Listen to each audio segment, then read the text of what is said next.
అందరికీ నమస్కారం. Welcome to Podex by STK. చాలామంది సివిల్స్కి ప్రిపేర్ అవుతూ ఉంటారు, చాలామంది ఎగ్జామ్స్ రాస్తూ ఉంటారు, చాలామంది చదువుకుంటూ ఉంటారు. కానీ అవి ఎలా చదువుతారు, సివిల్స్ ఎలా రాస్తారు, వాటి ప్రిపరేషన్స్ ఎలా ఉంటాయి అని చెప్పడానికి మనకి చాలా ఇన్స్టిట్యూషన్స్ ఉన్నాయి. ఇన్ఫ్యాక్ట్ మన ఇండియా మొత్తం చాలా ఇన్స్టిట్యూషన్స్ ఉన్నాయి. ఈ ఇన్స్టిట్యూషన్స్ అన్నిటికీ ఢిల్లీ కేర్ ఆఫ్ అడ్రస్ అయితే మన హైదరాబాద్లో కూడా అలాంటి ఒక కేర్ ఆఫ్ అడ్రస్ ఉంది. కేర్ ఆఫ్ అడ్రస్ ఉంది అని చెప్పడం కంటే కేర్ ఆఫ్ అడ్రస్ ఒక ఆయన ఉన్నారు అని చెప్పడం బెటర్. సో అలాగా we have Akalla Raghavendra garu here with us today. So ఆయనతోటి మాట్లాడి అసలు ఈరోజు ఆయన ఈ పొజిషన్లో ఉండడానికి కారణాలు ఏంటి, ఈ ప్రొఫెషన్ తీసుకోవడానికి కారణాలు ఏంటి, ఆయన ఇంతవరకు ఎలా వచ్చారు అండ్ ఆయన takes on couple of issues ఏంటి అని తెలుసుకుందాం. Welcome sir. Thank you so much. నమస్తే అండి. Thank you so much for joining us today. Thank you. Welcome to Podex by STK. So before we begin with your journey, ఇప్పుడు మీరు ఎలా ఉన్నారు, ఇప్పుడు మీరు ఏం చేస్తున్నారు అన్న దానికంటే we would like to know few things. మీ పాస్ట్ గురించి తెలుసుకోవాలనుకుంటున్నాం. మీరు ఎక్కడి నుంచి వచ్చారు, మీరు ఏం చదువుకున్నారు? అంటే బేసికల్గా నేను చదువుకున్నది జీవితాన్ని, నేను చదువుకున్నది పుస్తకాలని, నేను చదువుకున్నది మనుషుల్ని. నేను నమ్మే సిద్ధాంతం ఏంటంటే, మనం చదువుకున్నవి ఉదాహరణకి బీటెక్, ఎంటెక్, లేదా ఐఐటి, లేదా IAM, MBBS, degree, BA, BCom, BSc, CS, CA, ఎన్నైనా చెప్పండి, నాకు తెలిసి అది చదువు కాదు అసలు. టెక్నికల్గా మనం చదువు అనగానే ఎడ్యుకేషన్ క్వాలిఫికేషన్స్ అంటాం, కానీ నిజంగానే అది నిజానికి చదువు కాదు. మీరు ఎవరితో ఎలా బిహేవ్ చేయాలో, జీవితంలో పడిపోతే ఎలా లేవాలో చెప్పేవి పుస్తకాలు, అంటే జనరల్ పుస్తకాలు. అందుకని నేను జీవితాన్ని చదువుకున్నాను, పుస్తకాలను బాగా చదివాను, మనుషుల్ని విపరీతంగా చదువుతాను, ప్లేసెస్ పిచ్చగా తిరుగుతాను. కానీ మీరు అడిగిన క్వశ్చన్ ఒక టెక్నికల్ క్వశ్చన్ కాబట్టి చెప్పాలి కాబట్టి చెప్తున్నాను. ఏదో నార్మల్ డిగ్రీ. ఇవాల్టి ఆంధ్రప్రదేశ్లో కోనసీమ, బిఆర్ అంబేద్కర్ కోనసీమ జిల్లా అమలాపురం అనే చోట ఎస్కేబిఆర్ కాలేజ్ అని ఉంది. ఆ కాలేజీలో డిగ్రీ అండ్ ఇంటర్మీడియట్. దానికన్నా ముందు అక్కడే దగ్గరలో మురమళ్ళ అని ఒక ఊరు ఉంది. ఆ ఊర్లో గవర్నమెంట్ హై స్కూల్లో, జెడ్పీ హై స్కూల్లో 10th క్లాస్ వరకు, 10th క్లాస్ వరకు తెలుగు మీడియం, ఆ తర్వాత ఇంగ్లీష్ మీడియం. నేను ఇవాళ ఇలా ఉన్నాను అంటే ఆ స్కూలు, ఆ టీచర్లు, ఈ కాలేజు, ఈ లెక్చరర్లే కారణం. బహుశా అక్కడ చదవకుండా ఉండుంటే ఇంకోలా ఉండుండేవాడినేమో. ఇక్కడ ఒక్క చిన్న విషయం చెప్పాలి. మామూలుగా నాది బీఎస్సీ అంటే మ్యాథ్స్, ఫిజిక్స్, కంప్యూటర్ సైన్స్. మా college morning 7 to 12, around 12:30 science college ఉండేవి. ఆఫ్టర్ దట్ ఏమో ఆర్ట్స్ కాలేజ్ ఉండేది, ఆర్ వైస్ వర్సా, కాస్ట్ అటు. నేను మార్నింగ్ ఏమో నా కాలేజీ కోసం, నేను కట్టిన డిగ్రీ అయిన బీఎస్సీ కోసం ఏమో మార్నింగ్ క్లాస్ అటెండ్ అయ్యేవాడిని. బీఎస్సీ అంటే మ్యాథ్స్, ఫిజిక్స్, కెమిస్ట్రీ, ఇంగ్లీష్, నా సెకండ్ లాంగ్వేజ్ హిందీ. కాబట్టి 5 సబ్జెక్టులు. భోజనం చేసి ఇంటికి వెళ్ళి భోజనం చేసేసి మళ్ళీ 2 o'clock నుంచి 7 o'clock వరకు ఆర్ట్స్ కాలేజ్ అటెండ్ అయ్యేవాడిని. బిఏ లేదా కొంతవరకు బీకామ్, ముఖ్యంగా హిస్టరీ, ఎకనామిక్స్, జాగ్రఫీ ఇలాంటివి, అండ్ సాంస్క్రిట్, తెలుగు లిటరేచర్. బహుశా నాకు తెలిసి ఒక ఫీజుతో ఇన్ని సబ్జెక్టులు చదివిన ఏకైక స్టూడెంట్ నేనేనేమో. With permission, official, not exams రాసేందే కాదు. ఈ లెక్కన ఎన్ని డిగ్రీలు చేసి ఉంటారు? డిగ్రీలు కాదు, యాక్చువల్గా నేను అప్పటికే ఐఏఎస్ ప్రిపేర్ అవ్వాలనే కోరికతో ఉన్నాను, ఎప్పుడు ఇంటర్మీడియట్ కాలానికే. ఏ సంవత్సరం సార్ ఇది? ఇది అరౌండ్ 89 నా 10th క్లాస్ అయింది. సో 89 to 94 డిగ్రీ, 89 to 91 ఏమో ఇంటర్మీడియట్. ఆ టైంలోనే మీరు సివిల్స్ కూడా ప్రిపేర్ అవ్వాలనే కోరికతో బలంగా ఉన్నవాడిని కాబట్టి ఖచ్చితంగా అటు మ్యాథ్స్, ఫిజిక్స్, కెమిస్ట్రీ ఇలాంటి సైన్సెస్ని, ఇటేమో ఆర్ట్స్ని కంప్లీట్ చేసుకున్నాను తెలివిగా. ఓకే. మీరు ప్రిపరేషన్ ఎప్పుడు స్టార్ట్ చేశారు civil? Around intermediate first year civils preparation. మీరు రాయడం కానీ సివిల్స్ రాయడం అనేది 94లో డిగ్రీ అయిపోయిన తర్వాత, 94 అంటే 95 నుంచి ప్రిపరేషన్ స్టార్ట్ చేసాం అనుకుంటే, 95, 96, 97, 98 ఈ 4 ఏళ్ళేమో ఫిల్మ్స్, మెయిన్స్ రాసుకుంటూ వెళ్ళాను. సెకండ్ అటెంప్ట్ నుంచి మెయిన్స్ రాస్తూ వచ్చాను. ఐఏఎస్ ఇంటర్వ్యూకి ఏమో 98 మెయిన్స్కి వెళ్ళాను. 98లో అంటే 98 మెయిన్స్ రాస్తే 99లో ఇంటర్వ్యూలు జరుగుతాయి. ఇంటర్వ్యూ జరుగుతుంది. 1999 మే 12 మధ్యాహ్నం 2 గంటలకి నేను ఢిల్లీలో ఐఏఎస్ ఇంటర్వ్యూలో హోతా అనే ఆయన బోర్డు మీద కూర్చున్నాను. హోతా బోర్డ్. హోతా బోర్డు. మీ ఎక్స్పీరియన్స్ ఏంటి సార్ అప్పుడు హోతా బోర్డులో మీకు? అంటే ఇంటర్వ్యూలో నేను బాగానే చేశాను. దాదాపు 50 నిమిషాలు ఇంటర్వ్యూ జరిగింది. 50 నిమిషాల ఇంటర్వ్యూ అంటే చాలా మంచి ఇంటర్వ్యూ అండి, అది డౌటే లేదు. అంటే మనం ఎంగేజ్ చేసామని అర్థం. ఇప్పుడు మీరు నేను కూర్చొని మాట్లాడుకుంటున్నాం, నేను ఎంగేజ్ చేయకపోతే మిమ్మల్ని, మీరు ఎంగేజ్ అయిపోతే నన్ను ఎక్కడో ఒక చోట వెరీ షార్ట్ స్పాన్లో కట్ చేయాల్సి వస్తుంది. ఇంక చాలా రేరపోయాను. కరెక్ట్. లేదా ఆడుకోవడం జరగాలి, అంటే మనకి ఫుట్బాల్ ఆడుకోవడం జరగాలి. ఎంతైనా ఫుట్బాల్ ఏం ఆడుకుంటారు వాళ్ళు, అంతే. సో ఎండ్ పాయింట్ 50 నిమిషాల పాటు చాలా బాగా చెప్పానని అర్థం, అందులో సందేహమే లేదు. కానీ నా మార్కులు తక్కువ వచ్చినాయి నాకు. సో మార్కులు తక్కువ వచ్చినాయి కాబట్టి నాకు ఐఏఎస్ జస్ట్ వెంట్రుక వాసి అంటాం మనం, జస్ట్ 12 మార్కులు పోయింది నాకు. అయ్యో కాదండి, పోవడం మంచిదే అండి. అంతే. అయ్యో, అది లాస్ట్ అటెంప్ట్. నా జీవితంలో జరిగిన అత్యంత గొప్ప అదృష్టాలలో ఒకటి చెప్పండి అంటే ఐఏఎస్ రాకపోవడం అండి. రాకపోవడం ఎందుకు అలా అంటారు? అంటే రాకపోవడం అనేది ఐఏఎస్ని తక్కువ చేయట్లేదు. మామూలుగా నక్క మీద ఒక కథ ఉంటుంది, అందని ద్రాక్ష పళ్ళు పులన. ఒక నక్క ద్రాక్ష పళ్ళ కోసం ట్రై చేసిందట, దక్కలేదు. ట్రై చేసి దక్కలేదు. దక్కకపోతే అన్న మాట ఏంటంటే, తొక్కలో ద్రాక్ష ఇవి పుల్లగా ఉంటాయి కాబట్టి అని అందట, అని అలా అంటలేదు. Right. I have lot of respect on IAS. Civil services పట్ల నాకు చాలా రెస్పెక్ట్ ఉంది. అయితే మీరు ఇలా ఉండరుగా ఇప్పుడు ఈ ప్రొఫెషన్. నేను రాకపోవడం నా అదృష్టం అంటున్నాను నేను, అంతే తప్ప రాకపోవడం అదృష్టం అంటలేదు. వచ్చుంటే ఏమి ఉండేవాడు అంటేనండి, నేను బయట ఎదుగుండేవాడిని. ఉదాహరణ 26, 27 సంవత్సరాలకి ఐఏఎస్ వచ్చి ఉండేది, అంతే కదా. అరౌండ్ 1999, 2000 అంటే అరౌండ్ అప్పటికి నాకు 25 years అయ్యింది. అంతే.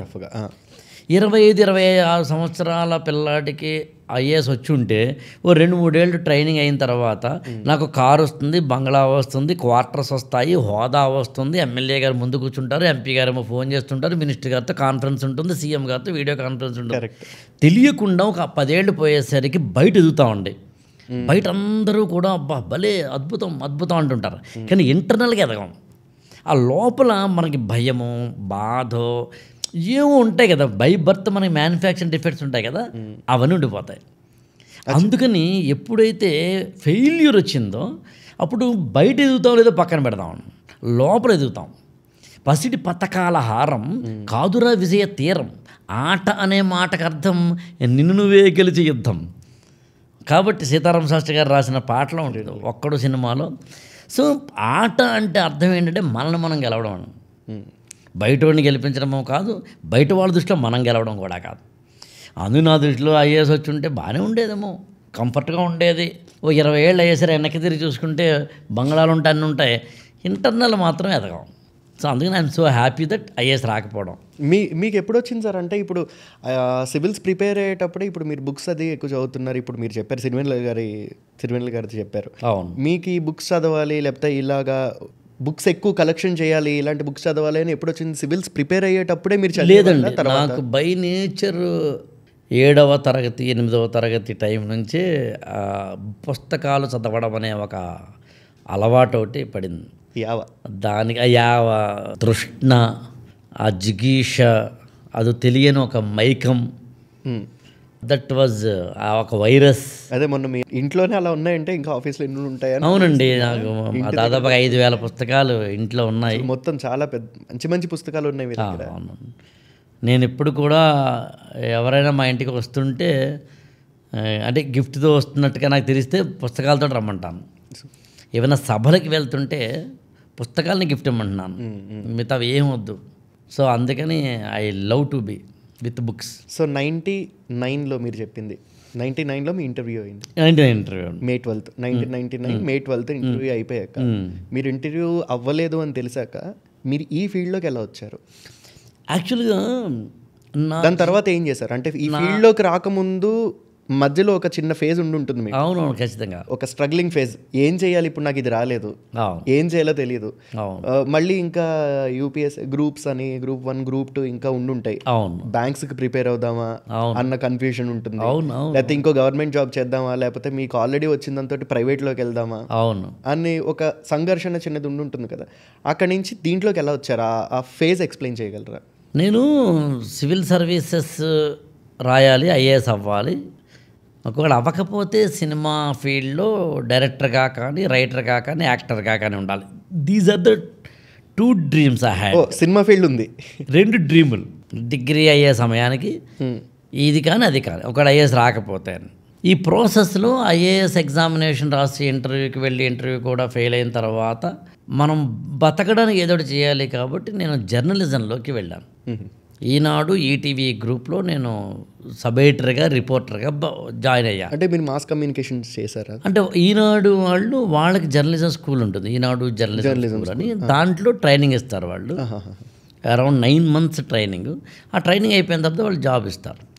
సో అందుకని నేను ఐఏఎస్ ప్రిపేర్ అవుతూ ఉండగానే, లాస్ట్ అటెంప్ట్ ఉండగానే, ఎవరైనా అంతేనంటే లాస్ట్ అటెంప్ట్ లేదా ఇంక అటెంప్ట్లు అయిపోతున్నాయి లేదా ఇంక చాలు మనకు అర్థమవుతుంది అనుకున్నప్పుడు ఏం చేస్తారంటే రెడీగా పక్కన పెట్టుకుంటారు ఏదో ఒకటి. ఎందుకంటే మరి ఏమో ఇది రాకపోతే అని. అలా నేను ఈటీవీలో జాయిన్ అవ్వడం జరిగింది. సో ఐఏఎస్ ఎలాగూ రాలేదు కాబట్టి నేను ఈటీవీలో జాయిన్ అయ్యా పెర్మనెంట్గా. పోనీ ఆ జర్నలిజం స్కూల్లోంచి బయటకు వచ్చి వాళ్ళే తీస్తారు, వాళ్ళే ట్రైనింగ్ ఇస్తారు, వాళ్ళే. అది ఇప్పటికీ ఉందండి ఆ సంస్కృతి వారికి. పాయింట్ అలా ఏంటంటే నేను తయారు చేసుకున్న నోట్స్లు వాటన్నిటిని పుస్తకాలుగా వేయడం జరిగింది. అంటే నేను ఐఏఎస్ ప్రిపేర్ అయ్యాను 4-5 ఏళ్ల పాటు. మన దగ్గర మంచి పుస్తకాలు ఎత్తుంటాయి యాక్చువల్గాను. ఆ నోట్స్ రాసుకుని ఉంటాం కదండి, వాటన్నిటిని తీసుకుని విజేత కాంపిటీషన్స్ అని ఒక మ్యాగజైన్ వాళ్ళు పుస్తకంగా వేశారు. తెలుగు లిటరేచరు, ఆంథ్రపాలజీ బుక్స్గా. ఇంత లావు పుస్తకాలండి, 1000 పేజీల బుక్. ఈ పుస్తకాలు పబ్లిష్ అయిపోయినాయి. నేనేమో ఢిల్లీ వెళ్ళిపోయాను, ఈటీవీలో జాయిన్ అయిపోయాను. తర్వాత మద్రాసు ఈటీవీకి వెళ్ళాను. ఆ తర్వాత హైదరాబాదు రామోజీ ఫిల్మ్ సిటీలో రిపోర్టర్గాను, సబ్ ఎడిటర్గాను, ఆర్టికల్స్ అవి కూడా. ఓకే. ఈ ప్రాసెస్లో హైదరాబాద్ వచ్చేసాను. పుస్తకాలు మనం పబ్లిష్ చేసేసాము, వాళ్ళే మనకు డబ్బులు ఇస్తారు. అక్కడ కీలకతం దుకాణం బంద్. మనకేంటి జర్నలిజం, ఏమాత్రం వీలున్నా జర్నలిజం నుంచి సినిమా ఫీల్డ్లోకి వెళ్ళాలి. అలా ప్లాన్ చేసుకుంటున్న రోజులు అవి. ఈ ప్రాసెస్లో మీకు 2000-2001 అనేది .com బూమ్ విపరీతంగా ఉంది. అప్పుడే స్టార్ట్ అయింది. అందుకే నేను webdunia.com అని ఒక వెబ్సైట్కి కంటెంట్ ఎడిటర్గా జాయిన్ అయ్యా. అంటే ఈటీవీని వదిలేసి. ఓకే. హైదరాబాద్ వాళ్ళ ఆఫీస్కి నేను చీఫ్ సబ్ ఎడిటర్గా ఉన్నాను. చీఫ్ కాపీ రైటర్ అంటారు దాని. webprapancham.com తెలుగు వెర్షన్ దానికి ఉన్నాను. ఈ ప్రాసెస్లో నేను ఎలాగైనా సినిమా ఫీల్డ్కి వెళ్ళాలనే ఉద్దేశంతో మళ్ళీ జర్నలిజం వదిలేసి సినిమా ఫీల్డ్కి వెళ్ళా. వాళ్ళు ముఖ్యంగా దాసనారాయణరావు గారి దగ్గర ఇతరత్ర వర్క్ చేస్తూ. ఓకే. ఈ ప్రాసెస్లోనే నాకు తనికెళ్ళ భరణ్ గారు కానీ, సిరివెన్నెల సీతారామ శాస్త్రి గారు కానీ, ఇతర సినీ ప్రముఖులతో పరిచయాలు. బట్ వన్ థింగ్ ఇష్యూ, నేను ఎప్పుడు ఏమంటానంటే లైఫ్లో నీ కెరీర్ బిల్డింగ్ అనేది నీ చేతిలో ఎంత ఉందో అంత లేదంటాను నేను. అందుకని నువ్వు పని చేసుకుంటూ పో. అంటే ఎక్స్ప్లెయిన్ చేయగలరా? అది ఏం లేదు, చాలా సింపుల్ అండి. నేను ఇది అవ్వాలని వస్తాం. నేను ఐఏఎస్ అవ్వాలనో, లేదా గ్రూప్ 1 ఆఫీసర్ అవ్వాలనో, లేకపోతే కనుక సినిమా డైరెక్టర్ అవ్వాలనో, హీరో అవ్వాలనో, కెమెరామెన్ అవ్వాలనో, ఎడిటర్ అవ్వాలనో, రైటర్ అవ్వాలనో, చెఫ్ అవ్వాలనో, పైలట్ అవ్వాలనో ఏదో వస్తాం మనం. కానీ ఇలా వెళుతున్న క్రమంలో ఇదే కాకపోవచ్చు నువ్వు.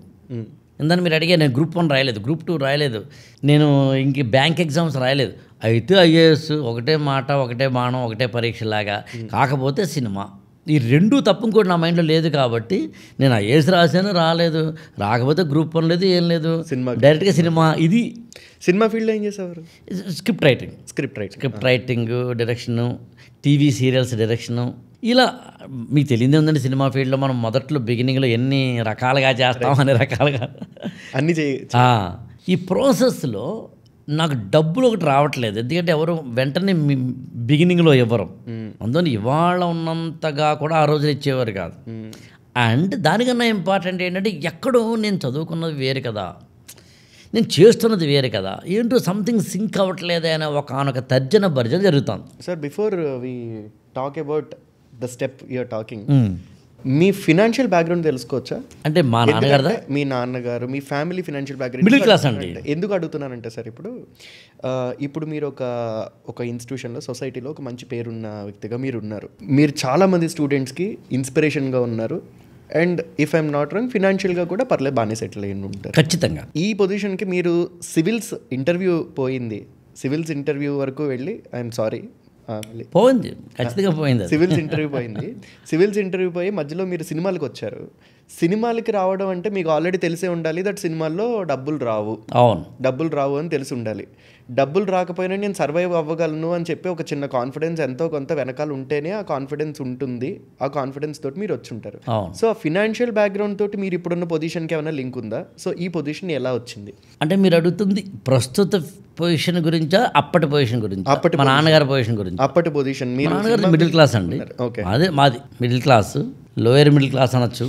ఆ ప్రాసెస్లో నాకు తెలిసినంత వరకు నేను డిగ్రీ అయిపోయిన తర్వాత మా ఊర్లో ముందు ట్యూషన్స్ చెప్పి, అంటే 1994 ఏప్రిల్లో ఎగ్జామినేషన్స్ రాసేసిన తర్వాత జూన్లో రిజల్ట్ వచ్చేంత వరకు, ఆ తర్వాత 1994 అక్టోబర్ 16వ తారీఖు హైదరాబాద్ కోచింగ్ నిమిత్తం వచ్చేంత వరకు, అంటే April, May, June, July, August, September, October, around ఒక 8 months or 7 months నేను మా ఊర్లో, ఇంకా చెప్పాలంటే మా ఊరి పేరు మురమళ్ళకి దగ్గరలో పోలవరం అని ఉంటుంది.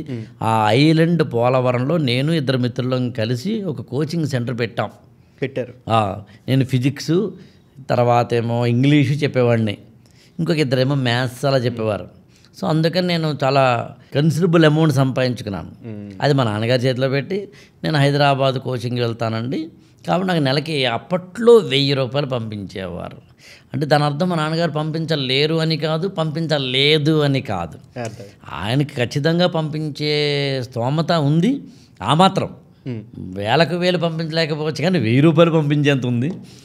అండ్ నేను చదువుతానంటే ఖచ్చితంగా నన్ను అంటే ఎంకరేజ్ చేసే ఫ్యామిలీ సిస్టమ్ అప్పటికి వచ్చింది. ఎందుకంటే మా పెద్దన్నయ్య ఆల్రెడీ డిగ్రీ అయిపోయింది, సెటిల్ అవుతూ ఉన్నాడు, మా రెండో అన్నయ్య ఆల్రెడీ జాబ్ చేస్తున్నాడు. కాబట్టి నాకు మరీ అంతేమీ హ్యాండ్ టు మౌత్ కాదు. కానీ మనకి ఎలా ఉంటుందంటే ఐఏఎస్ 4 ఏళ్ల పాటు నాన్నగారి డబ్బులతోటి మాత్రమే మనం హాయిగా బతికి, హఠాత్తుగానేమో మంచి ఈనాడులో, ఈటీవీలో జాబ్ వస్తే అచ్చేయడం మానేసి తింగర పనులు చేసి మళ్ళీ సినిమా అని చెప్పి ఈ ఓవర్ యాక్షన్ చేసినప్పుడు ఇంట్లో వాళ్ళు కూడా కొద్దిగానైనా ఆలోచిస్తారు. ఈలోగా మనకి ఈనాడు, webdunia.com ఇవన్నీ అయిపోయిన తర్వాత సెటిల్ అయ్యాం కదా అని చెప్పి మ్యారేజ్ అయ్యింది. సో అలాంటి పొజిషన్లో నేను మా నాన్నగారి నుంచి డబ్బులు తీసుకోవడం భావ్యం కాదు.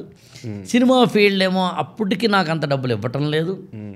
And more over very important point ఏంటి అంటే, నాకు ఎక్కడో ఇది కాదేమో నేను చేయాల్సింది అనిపించడం. రైట్. అండ్ వెరీ ఇంపార్టెంట్ అండి, లైఫ్ అనేది పేకాట ఆడడం లాంటిది. మొక్కలు మనకి పేకాట మొక్కల్లో కార్డ్స్లో 13 మొక్కలు మీరు ఆడుతున్నప్పుడు మీరు అనుకున్న మొక్కలు రావు. లైఫ్ ఎప్పుడు అంతే. అనుకున్నట్టుగా పెళ్ళాం, అనుకున్నట్టుగా మొగుడు, అనుకున్నట్టుగా కెరీరు, అనుకున్నట్టుగా ఆరోగ్యం, అనుకున్నట్టుగా ఇల్లు, అనుకున్నట్టుగా జాబు, అనుకున్నట్టుగా ఎన్విరాన్మెంటు ఉండదండి. లైఫ్ ఎప్పుడూ కూడా నీ చేతిలో నీకు తెలియని వచ్చిన పేకాట మొక్కలు లాంటిది. ఇది ముందు అర్థం చేసుకుంటే ఎలాంటి అన్ఫోర్సీన్ మనకు వచ్చిన ఎక్స్పీరియన్స్ వచ్చిన అనుభవం వచ్చినా దాన్ని పాజిటివ్గా తీసుకుంటాం. లేకపోతే తిరగండి ఒకసారి, సరిగ్గా మీరు 2:00 స్టార్ట్ చేద్దాం, మైక్ రెడీ పెట్టుకుందాం అనుకుంటాం, కాకపోవచ్చు ఇవాళ హీరో గారు అలా దిగుతారు, కారు దిగిన వెంటనే ఎరగదీసి అత్యద్భుతంగా సీన్ అనుకుంటా డైరెక్టర్ హీరో గారు ఫోన్ చేసి వాళ్ళు నాకు రావాలనిపించట్లేదు, ఓకే వాళ్ళు నేను పెసరట్టు వేసుకుని ఉప్మా తిందాం అనుకుంటున్నాను అంటాడు. ఓకే, జాబు నాకు ఇలా వెళ్ళడంతో జాబ్ వచ్చేస్తుంది అనుకుంటాం, రాదు. అందుకు నేను ఏమంటానంటే లైఫ్ అనేది నీ చేతిలో లేని పేకాట మొక్కలు లాంటిది. అందులో ఎవరికి పుట్టామో మనకు తెలియదు.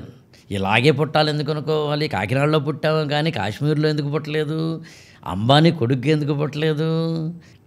కాబట్టి అది ఫస్ట్. కానీ నువ్వు ఆడాలనుకుంటే గుర్తుంచుకో, ఎలా వచ్చినా మొక్కలను ఆర్డర్లో పెట్టుకోవడం నీ చేతిలో ఉంటుంది. మాట వినని మొగుడు వచ్చినా ఎలా మాట వినిపింప చేసుకోవాలి, ఇది పెళ్ళాం. మాట వినని పిల్లలైనా ఎలాగా, మాట వినని బాస్ అయినా, మాట వినని పరిస్థితులైనా, మాట వినని ఎవరైనా నీ అదుపాజ్ఞంలోకి ఎలా తెచ్చుకోవాలనే నేర్పరితనం నీకుంటే లైఫ్ బాగుంటుంది. అప్పుడు పేకాట ఆడడం మొదలు పెడతావు. 13 మొక్కలు రెడీ పెడతావు. ఇది క్వీన్ ఇక్కడ పెడదామరా, జాకీ ఇక్కడ పెడదామరా, కింగ్ ఇక్కడ పెడదామరా అని చెప్పి నువ్వు సెట్ అంటాం. పేకాట అంతే, సెట్ కట్టడం అవుతుందండి. లైఫ్లో సెట్ చేయడం మొదలు పెడతాం. ముక్కలు సరిగ్గా రాకుండా మిడిల్ డ్రాప్ అయితే ఎగ్జాక్ట్. నెక్స్ట్ ఏంటి, తీసుకోవడం, జోకరు, విడ్డ్రాప్.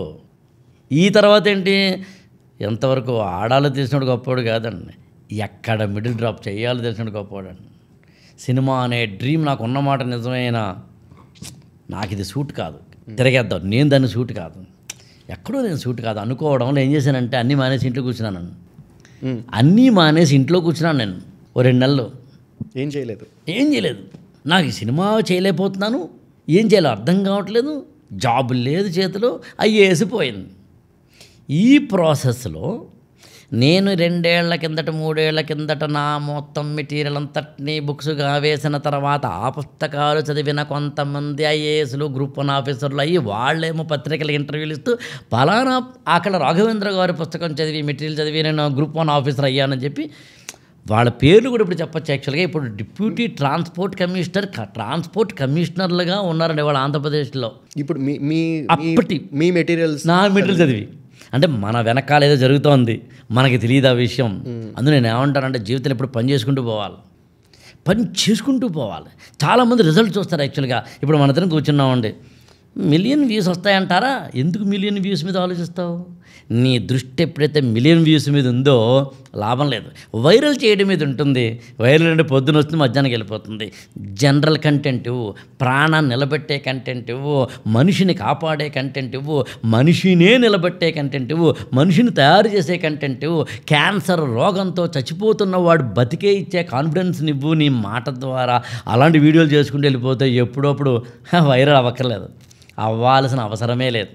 ఈ ప్రాసెస్లో నాకు వెనకాల ఆ పుస్తకాలు వాళ్ళు మెటీరియల్ చదివారు కాబట్టి వాళ్ళందరూ ఇంటర్వ్యూలు ఇవ్వడం ద్వారా మళ్ళీ నాకు ఒక ఫేమ్ వచ్చింది ఆ ఫీల్డ్లో. అప్పుడు ఆటోమేటిక్గా నేను క్లాసెస్ చెప్పడం మొదలుపెట్టా. అది కూడా అనుకోకుండా ఇంట్లో కూర్చుని 2-3కి, ఆ 2-3 కాస్త 20 మంది అయ్యారు, 20 మంది కాస్త 200 మంది అయ్యారు, 200 మంది కాస్త 2000 మంది అయ్యారు.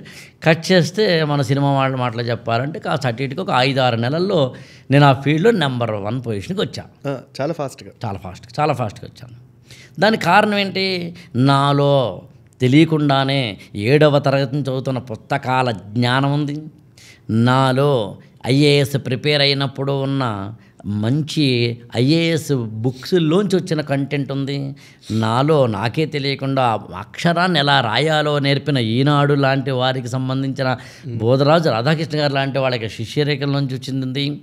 ఆ తర్వాత సినిమా ఫీల్డ్ కొంత పనిచేశాను కాబట్టి ఆంగిక ఆహార్య అభినయాలు ఎలా చేయాలి, ఎప్పుడు మెల్లగా మాట్లాడాలి, ఇప్పుడు గట్టిగా మాట్లాడాలి, ఎప్పుడు అని తెలిసింది. అందులో మనం తెలుగు లిటరేచర్ ఆప్షనల్ని కనుక క్లాసులో చెప్తున్నప్పుడు అటజన్ని కాంచె భూమిసురుడని మనం అన్న అలసాని పెద్దన పద్యాలను, కథం తొక్కే తురంగాలో, మతం పట్టిన మతంగాలో, విషంకక్కే భుజంగాలో, కవిని పాటలంటూ శ్రీశ్రీ మహాప్రస్థానంలోంచి కవిని గళగణన్ మంగళ కళకా హళహళాహళిలో కరిగిపోతని కలిసిపోతని అని చెప్తున్నప్పుడు విద్యార్థులు ఆటోమేటిక్గా కనెక్ట్ అయ్యారు. కనెక్ట్ అయినప్పుడు మనం ఫీల్డ్ బాగుంటుంది. సో అక్కడ నాకు అర్థమైంది అప్పుడు, ఓహో ఎందుకు పుట్టానా నేను అని. అందులో దాదాపు గత 25 ఏళ్ళుగా 22-23 ఏళ్ళు కొంచెం స్పాన్ అటు ఇటుగా చూసుకుంటే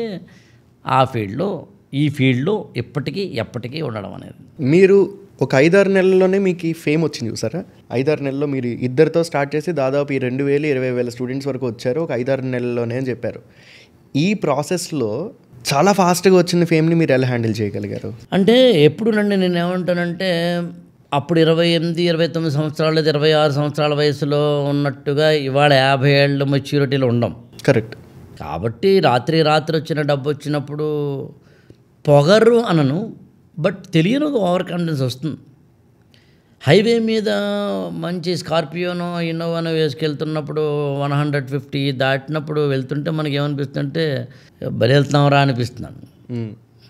అందుకని ఆ ఓవర్ కాన్ఫిడెన్స్ వచ్చిందని పెద్ద పదం వాడిని, కానీ రాత్రి వచ్చిన బట్ ఒక స్పాన్ ఆఫ్ 5 to 8 months స్పాన్లో వచ్చిన దాంట్లోంచి నిలబడ్డానికి నన్ను కాపాడింది ఏదైనా ఉంది అంటే మిడిల్ క్లాస్లోంచి రావడం.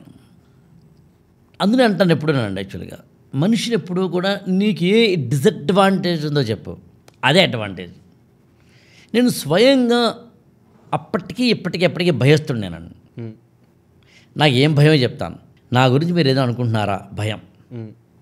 నేను ఇలా మైక్లో మాట్లాడుతున్నప్పుడు అపభ్రంశ పదాలు అంటాం, అంటే చెడ్డ పదాలైనా వాడానా అది ఎవరైనా అనుకుంటారా? భయం. నేను కారు నడుపుతున్నప్పుడు సరిగ్గా నడపాలి, లేకపోతే అది మంచి పద్ధతి కాదు అంటే దీన్ని భయం అనే పదం వాడుతున్నాం కానీ నిజానికి వాడాల్సిన పదం జాగ్రత్త. ఈ జాగ్రత్తని నా కుటుంబము నా జన్మతః వచ్చిన వాటిలోంచి వచ్చింది. అందులో ముందు మనకి నిజంగా ఓవర్ కాన్ఫిడెన్స్ వస్తున్నా ఇది ఆటోమేటిక్గా ఒక మిడిల్ క్లాస్లోంచి వచ్చిన డబ్బుని నాన్నగారికి పంపించాలి, వచ్చిన డబ్బునేమో మనం ఉన్న అప్పులు తీర్చాలి. కాబట్టి నిజంగా సక్సెస్ వచ్చినా డబ్బు వచ్చినా ఇది మళ్ళీ వెంటనే ఖర్చు అయిపోతున్న క్రమంలో మళ్ళీ మనం అక్కడి నుంచి వచ్చాం కదా, ఎలా రావాలో మళ్ళీ ఇక్కడ తెలుస్తుంది కాన్ఫిడెన్స్. కాబట్టి మరీ ఎక్కువ హ్యాండిల్ చేయలేనంత లేదు, వస్తుంది మామూలుగా, బట్ అంత కాలేదు. సో దీనికి ఈ ప్రాసెస్లో మీరు చూసి ఇన్స్పైర్ అయిన పర్సనాలిటీస్ ఎవరు ఉంటారు సార్? మా నాన్నగారు ఫస్ట్ అండి. మా నాన్నగారు, మా అమ్మగారు. నాన్నగారు ఏం చేసేవారండి? మా నాన్నగారు ఇప్పుడు లేరండి, ఆయన కొబ్బరికాయల వ్యాపారం చేసేవారు. ఆయన లైఫ్ అంతా చూస్తే ఖచ్చితంగా ఐ కెన్ సే దట్ ఆయన ఇన్ఫ్లుయెన్స్ చాలా ఉంది నా మీద. Very honest. ధర్మం అంటే ఏంటో ఒక ప్యాంటు షర్ట్ వేస్తే మా నాన్నగారు. ధర్మం అంటే పెద్ద పదవేం కాదండి, మనం ఏదో పెద్ద ధర్మానికి రెచ్చిపోయే చెప్తాం కానీ ఏం కాదండి.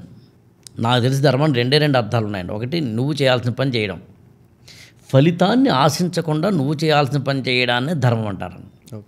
అంతకుమించి ఇంకా కాదు. ధర్మానికి ఇంకొక అర్థం ఉంది, అదేంటి చెప్పమంటారండి? కోతి కొమ్మచ్చి అని తెలుగులో బుక్ ఉంది, ముళ్ళపూడి వెంకటరమణ గారు రాశారు. బాపు రమణ అనేది మనకి తెలుగులో చాలా మంచి జంట ఇద్దరు. ఆయన కోతి కొమ్మచ్చి, ఇంకోతి కొమ్మచ్చి, ముక్కోతి కొమ్మచ్చి అని చెప్పి 3 సిరీస్గా రాశారు. కోతి కొమ్మచ్చి, ఇంకోతి కొమ్మచ్చి, ముక్కోతి కొమ్మచ్చి. చాలా అద్భుతమైన పుస్తకాలు అంటారు. దానిలో ఒక ఇన్సిడెంట్ని చాలా బ్రీఫ్ చేస్తాను, ఎక్కువ పెద్దగా చేయను. బాపు రమణ గారు ఒక సినిమా తీశారు, తెలుగులో అట్టర్ ఫ్లాప్. అప్పట్లో వాళ్ళు పెట్టిన ఉదాహరణకి 50,000 అనుకుందాం, సరదాగా 50,000 అనుకుంటే రూపాయి కూడా రాలేదు.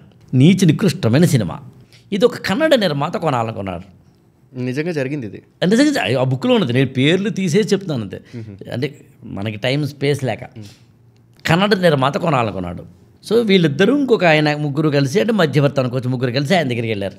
వీళ్ళు ఆయన కలవడానికన్నా ముందు కారులో మాట్లాడుకున్న మాటలు ఏంటంటే, అరే సినిమా ఏమో తెలుగులో అట్టర్ ఫ్లాప్, ఆయనకి తెలుసో లేదో మనకు అనవసరం, కొంటాన్ని మాత్రం మనకి ఆఫర్ ఇస్తున్నాడు. ఇప్పట్లాగా అంత మనకి సోషల్ మీడియా లేవు కదా అప్పుడు, మెల్లగా. సో నిన్న రిలీజ్ అయిన సినిమాని ఇవాళ కొంటున్నాడు కాబట్టి మనం మాత్రం దయచేసి అక్కడ మాకు అట్టర్ ఫ్లాప్ అయ్యిందండి, మీరు మాత్రం కొంటే చూసుకోవడం మాత్రం చెప్పద్దు. కాన్ఫిడెంట్గానే ఉంది. కొనేవాడు ఆడికి తెలీదా, మనం అంటలేదు కదా, మనం తప్పు చేయట్లేదు కదా, కాబట్టి అని ముగ్గురిలాగా మంచి వాగ్దానం చేసుకుని లోపలికి వెళ్ళారు. కాఫీ వచ్చింది, తాగారు. ఆ ప్రొడ్యూసర్తో మాట్లాడుతున్నారు. మాటల క్రమంలో బాపు గారు లేచి నిలబడి, అయ్యా మీకు రహస్యం చెప్పాలి, ఈ సినిమా తెలుగులో అట్టర్ ఫ్లాపు అని చెప్పేశారు. సూపర్ అట్టర్ ఫ్లాపు, ఇలాంటి నీతి కృష్ణ సినిమా లేదు, మీరు కొంటే మీ డబ్బులు పోతే మాకు సంబంధం లేదు, అయినా కొంటానంటే కొనుక్కోండి, వీళ్ళిద్దరు తిడతారు అని బయటకు వచ్చారు. ధర్మం అంటే అది, నిజాయితీ అంటే అది. నిజాయితీ అంటే రోడ్డు మీద పరస పడిపోయినా చుట్టూ ఎవరున్నారని చూడకుండా ఆ పరసు ఎవరిదో వారికి ఇచ్చినోడు గొప్పోడు. నిజాయితీ అంటే ట్రాఫిక్ కానిస్టేబుల్ లేకపోయినా ట్రాఫిక్ రూల్స్ పాటించేవాడు గొప్పోడు. నిజాయితీ అంటే ఆ అమ్మాయి నీకే చూస్తున్నప్పుడేమో మహా శ్రీరామచంద్రుడిలాగా, చుట్టూ జనం చూస్తుంటేనేమో ఆ అమ్మాయిని చూడకుండా ఉండే శ్రీరామచంద్రుడిలాగా, ఎవరూ లేకపోతే మాత్రం సొల్లు కార్చే చొంగ కార్చే కుక్కలాగా నువ్వు చూస్తే నిజాయితీ అవ్వదు.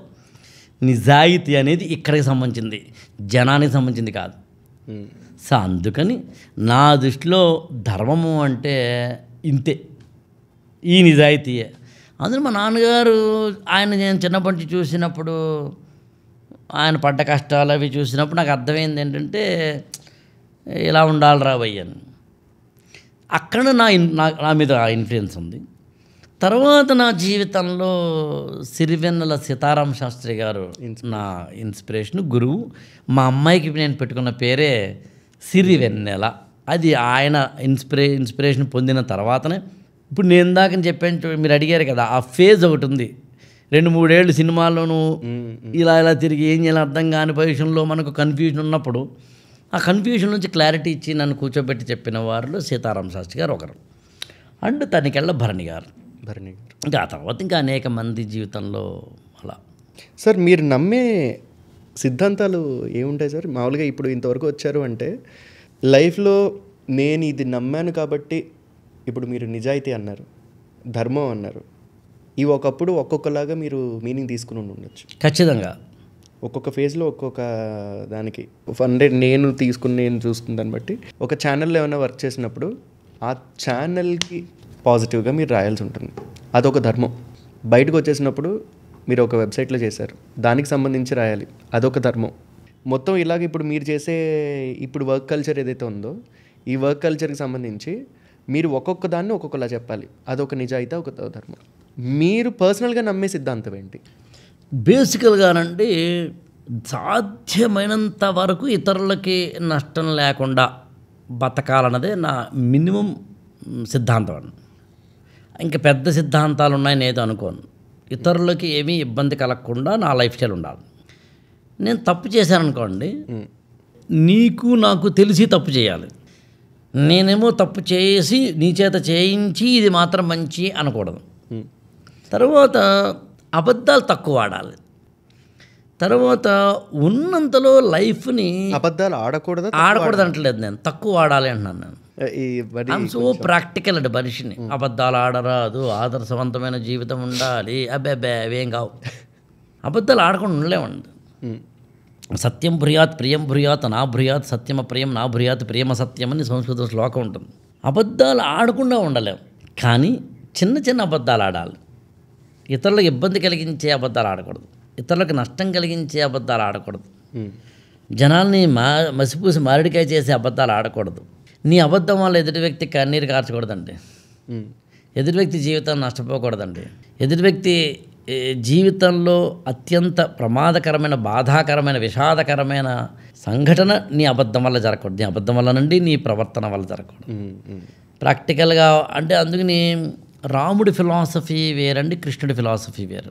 సార్ ఇప్పుడు మీరు ఇంతలా చెప్తున్నారు, ఇలా ధర్మం అంటే ఇలా ఉంటుంది, నిజాయితీ అంటే ఎలా ఉంటుంది, అబద్ధాలు తక్కువ ఆడాలి, ఎవరిని ఇబ్బంది పెట్టకూడదు, అది ఇది అని. కానీ మీరు చేసిన తప్పు వల్ల మీరు కూడా ఎక్కడో అక్కడ మీరు ప్రాబ్లం ఫేస్ చేసింది ఉంటుంది కదా, అలాంటిది ఏమన్నా అంటే యాక్చువల్గా అంటే ఖచ్చితంగా జీవితంలో తప్పులు చేస్తాం.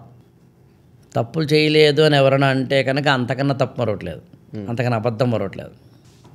తప్పు చేసావా, తప్పు చేస్తూనే ఉన్నావా, తెలిసి తప్పు చేసావా, తెలియక తప్పు చేసావా, వయసు ప్రభావం వల్ల తప్పు చేసావా, పరిస్థితుల ప్రభావం వల్ల తప్పు చేసావా, మనుషుల ప్రభావం వల్ల తప్పు చేసావా, ఆకలి ప్రభావం వల్ల తప్పు చేసావా అన్నది పాయింట్. సో అందుకని జీవితంలో ఇవాళ నాకు 51 ఏళ్ళు, 51 ఇయర్స్ ఏజ్లో నేను చెప్పే నా మెచ్యూరిటీ లెవెల్ ఒకలా ఉంటుంది. 25 ఏళ్ల కింద కూడా ఇలాగే మెచ్యూరిటీ ఉండాలని ఊహించడమే తప్పు, ఉందంటే ఇంకా తప్పు. చిన్న మెదడు చిట్లిపోయిందని అర్థం. ఇప్పుడు అక్కడ ఒక క్యాండిల్ వెలుగుతుంటే 6 ఏళ్ల పిల్లవాడు క్యాండిల్ తగిలితే ఏడుతాడండి, మనకి తగిలితే కనుక ఇలా దులుపుకుంటాం. కరెక్ట్. 6 ఏళ్ల పిల్లవాడు క్యాండిల్ తగిలితే, దీపం తగిలితే ఏడవలేదు అంటే వాడికి చిన్న మెదడు చిట్లిపోయిందని అర్థం. అది సింపుల్ లాజిక్. అందుకని తప్పులు చేయలేదు అన్నాం, కానీ చేసిన తప్పే రిపీట్ చేయలేదని మాత్రం చెప్పగలను. ఇప్పుడు తప్పులు చేయకుండా ఉండే జీవన విధానానికి రీచ్ అవుతున్నానని చెప్పగలను. సో ఆ ఫేజ్లో మీకు బాగా డౌన్ అయిన సిచ్యువేషన్స్ ఏమైనా ఉన్నాయండి? చాలా ఉన్నాయండి, అసలు అన్ని డౌన్లే కదా. నా లైఫ్ అంతా down. Apart from the 2 months మీకు సినిమాకి అండ్ ఈ కెరియర్కి షిఫ్ట్ అయ్యే 2 months కాకుండా, ఈ కెరియర్లోకి వచ్చాక నేను ఎందుకు తీసుకున్నాను రా బాబు, అసలు నా వల్ల అవ్వట్లేదు ఇంతమందికి చెప్పి, లేకపోతే ఇంత నేను రోజు పొద్దున్న లేచి నేను ఇన్స్పైర్ చేస్తూనే ఉన్నాను. ఓపెన్గా ఒక మాట అడుగుతున్నాను సార్, పొద్దున్న లేచి నేను ఇంతమందిని ఇన్స్పైర్ చేస్తున్నా, నా బాధ ఎవడు పట్టించుకోవట్లేదు, నా దగ్గరికి వచ్చి నన్ను అందరూ గొప్పవాళ్ళగా చూస్తున్నారు, అందరూ నన్ను గొప్పవాళ్ళగా చూస్తున్నారు, నాకు బాధలు ఉండవా? నాకంటూ ఈ ఇష్యూస్ ఉండవా, నన్ను ఎవరు అడగరు, బికాస్ మిమ్మల్ని ఎందుకు అడగరు అంటే మీరే 10 మందికి చెప్పేవాళ్ళు. అవును, మీరే 10 మందికి ఎలా ఉండాలో చెప్పేవాళ్ళు కాబట్టి మీరు డెఫినెట్లీ ఫాలో అవుతారని అనుకుంటారు అందరూ. కానీ మీకు కూడా ఓ బాధ ఉండే ఉంటుంది కదా, ఆ ఫేజ్ని ఎటువంటి ఫేజ్ వచ్చిందో ఆ ఫేజ్ని ఎలా దాటారు మీరు? అంటే బై నేచరు నేను నాకు బాధ ఏదైనా కలిగితే ఎవరి ఒడి దొరుకుతుందా ఎవరి భుజం దొరుకుతుందా అనే బ్యాచ్ కాదు నేను. బై నేచర్ ఓకే, చిన్నప్పటి నుంచి. కాబట్టి నాకు బాధ కలిగితే ఏనాడు కూడా ఇంకొకరు ఎవరో నన్ను ఓదార్చాలనుకోలేదు నేను. ఇవాళకి అంతే, ఎప్పటికీ అంతే, అప్పుడు కూడా అంతే. ఇక 2, నేను ఏనాడు ఒక పని చేస్తుంటే అది ఇష్టం కానిది నా మనసు అంగీకరించట్లేదు అంటే చేయలేదు. ఇందాక నేను బెస్ట్ ఎగ్జాంపుల్ చెప్తాను. నా చేతిలో పని లేదా అంటే ఉంది కానీ సినిమా ఫీల్డ్లోకి నేను సూట్ అవ్వట్లేదు, ఎక్కడో నేను సరిగ్గా చేయలేకపోతున్నాను, నా వల్ల కావట్లేదంటే ఏం చేశానంటే వదిలేశాను అంతే తప్ప, ఇంట్లో కూర్చున్నాను అంతే తప్ప, అయినా చేయలేదు. By nature. ఏనాడు నేను క్లాస్ చెప్తున్నప్పుడు కానీ లేకపోతే ఇతరత్ర సందర్భాల్లో కానీ ఇవాడి క్లాస్ చెప్పాలా అని అనుకోలేదు.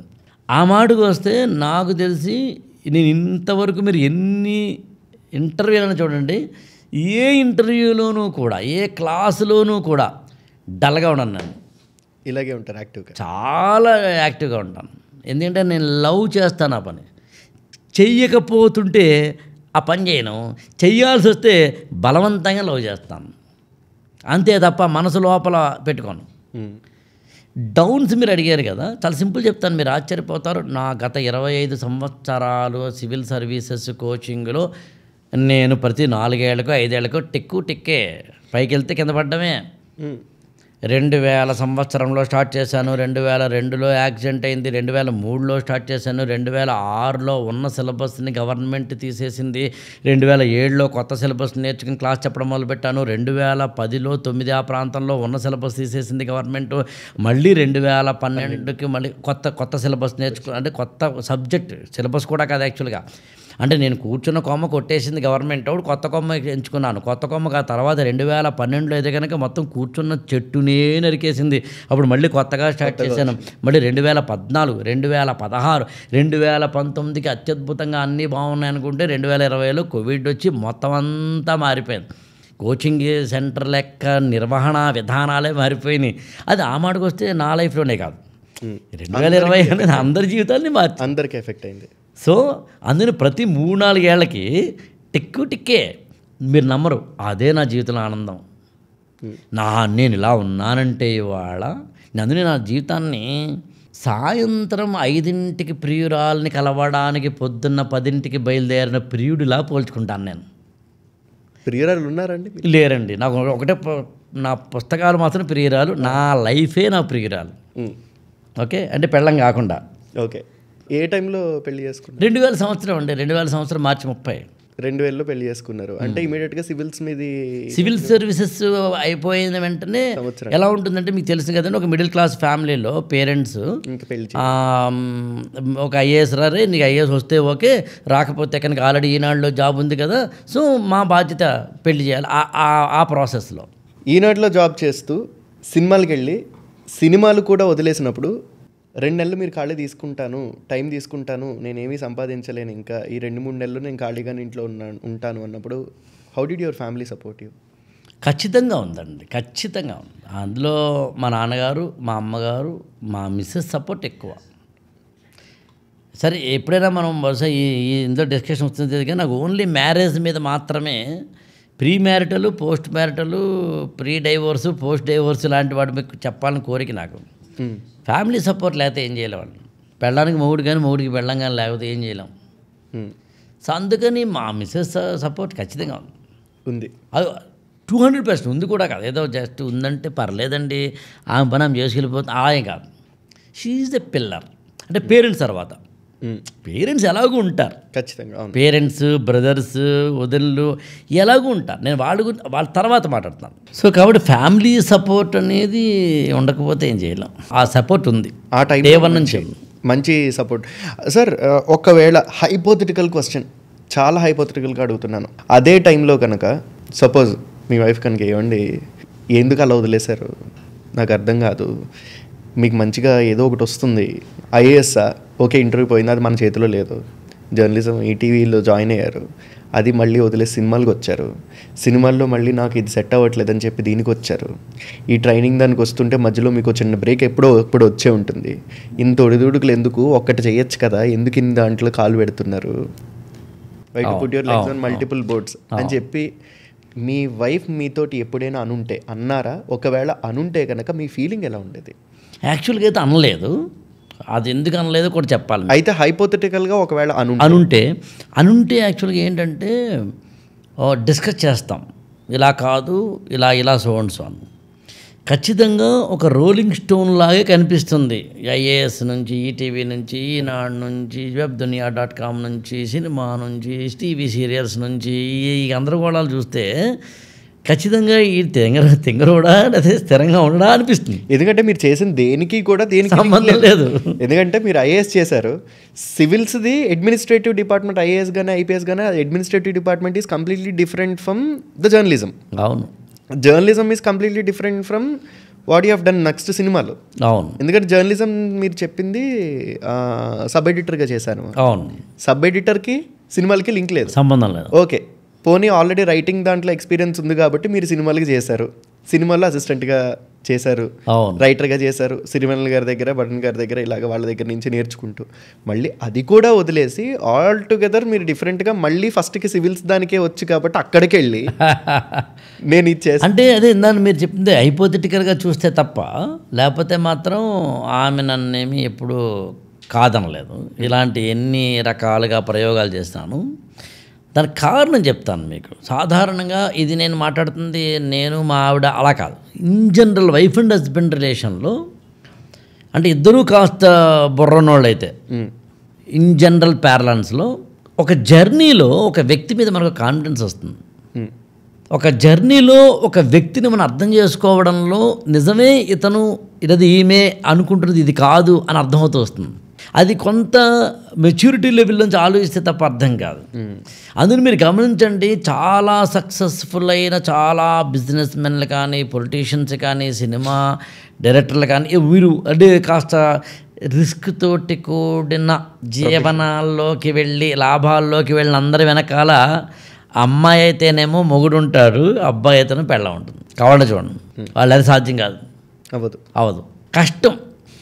ఆ కాన్ఫిడెన్స్, ఆ అబ్జర్వేషన్ అనేది ఒకటి సైక్లికల్గా నడుస్తుంది ఇద్దరి మధ్యన, తెలియగలరు.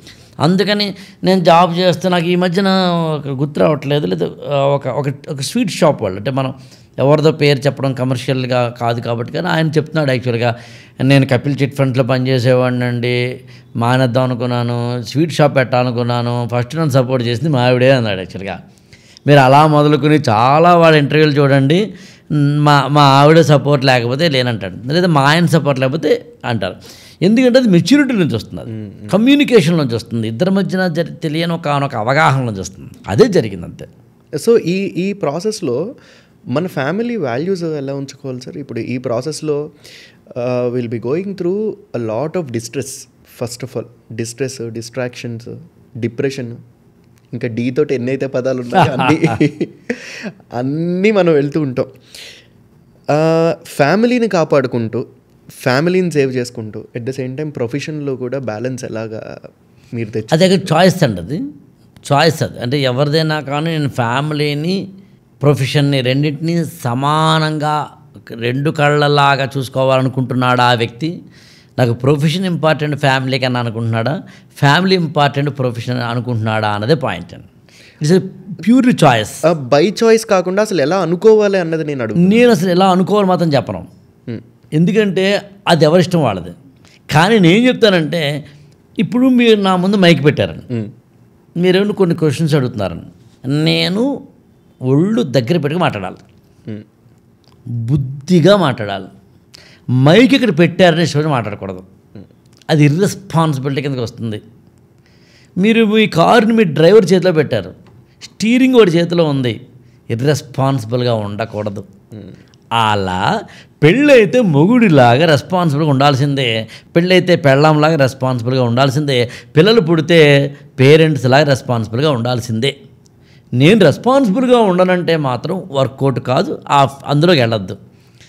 Husband it is a very most precious responsible job. ఈ షుడ్ బి. భార్యని గౌరవించాల్సిందే, భార్య మాట వినాల్సిందే, భార్య చెప్పినట్టుగా నడుచుకోవాల్సిందే, భార్యకి ఇష్టం లేని పని చేయకుండా ఉండాల్సిందే, మూసుకుని కూర్చోవాల్సిందే.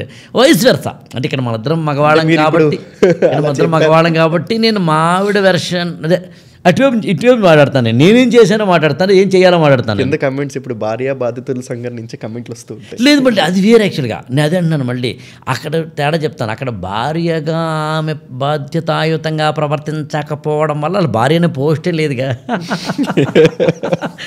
పోస్ట్ గురించి మాట్లాడుతున్నాను నేను నా భార్య పట్ల రెస్పాన్సిబుల్గా ఉండాలి, ఆమె భార్యలా భర్త పట్ల రెస్పాన్సిబుల్గా ఉంటే ఒకళ్ళకొకళ్ళు రెస్పాన్సిబుల్గా ఉండాలి ఒకళ్ళ పట్ల. ఎవరైనా అంతే కదా. ఇప్పుడు మన ఇద్దరు ఇక్కడ కూర్చున్నామండి, నేను మీకు అడిగే ప్రశ్నలు మీరు నేను చెప్పే సమాధానం ఇవన్నీ ఒక రెసిప్రోకేట్గా ఉంటాయి.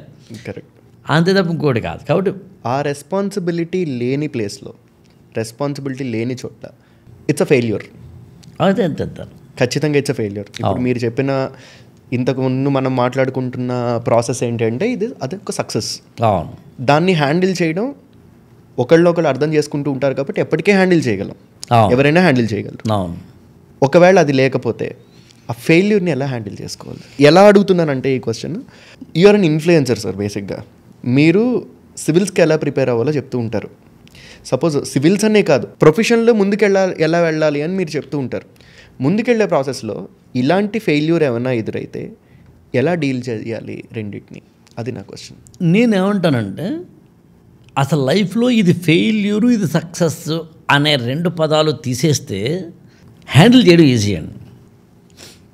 పెళ్ళైతే సక్సెస్ అనుకుంటే, పెళ్ళైతే అనట్లే 1 minute ఎనీథింగ్, పెళ్ళైతే సక్సెస్ అనుకుంటే, పిల్లలు పుట్టడం సక్సెస్ అనుకుంటే, దాన్ని సెలబ్రేట్ చేసుకుంటే, అప్పుడు ఇది ఫెయిల్ అయితే బ్రేక్ అయితే ఏడుపు కొట్టు మొహం వస్తున్నాను.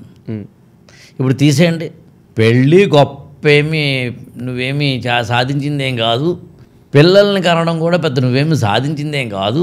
It is an happening. నీ లైఫ్లో ఒక పార్ట్గా ఇది జరిగింది. ఆ పార్ట్లో నీ యొక్క రోల్ మారుతున్నప్పుడు రెస్పాన్సిబిలిటీస్ని నువ్వు హ్యాండిల్ చేయడమే గొప్ప విషయం అవుతుందేమో తప్ప మరొకటి కాదు. సో అందుకని ఇది ఎప్పటికైనా ఫెయిల్ అయ్యే అవకాశం కూడా ఉంది.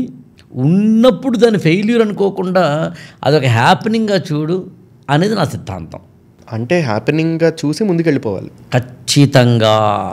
మనిద్దరం ఇవాళ ఈ ఇంటర్వ్యూ చేస్తున్న సమయానికి ఇండియన్ ఎక్స్ప్రెస్లో ఒక ఆర్టికల్ వచ్చింది.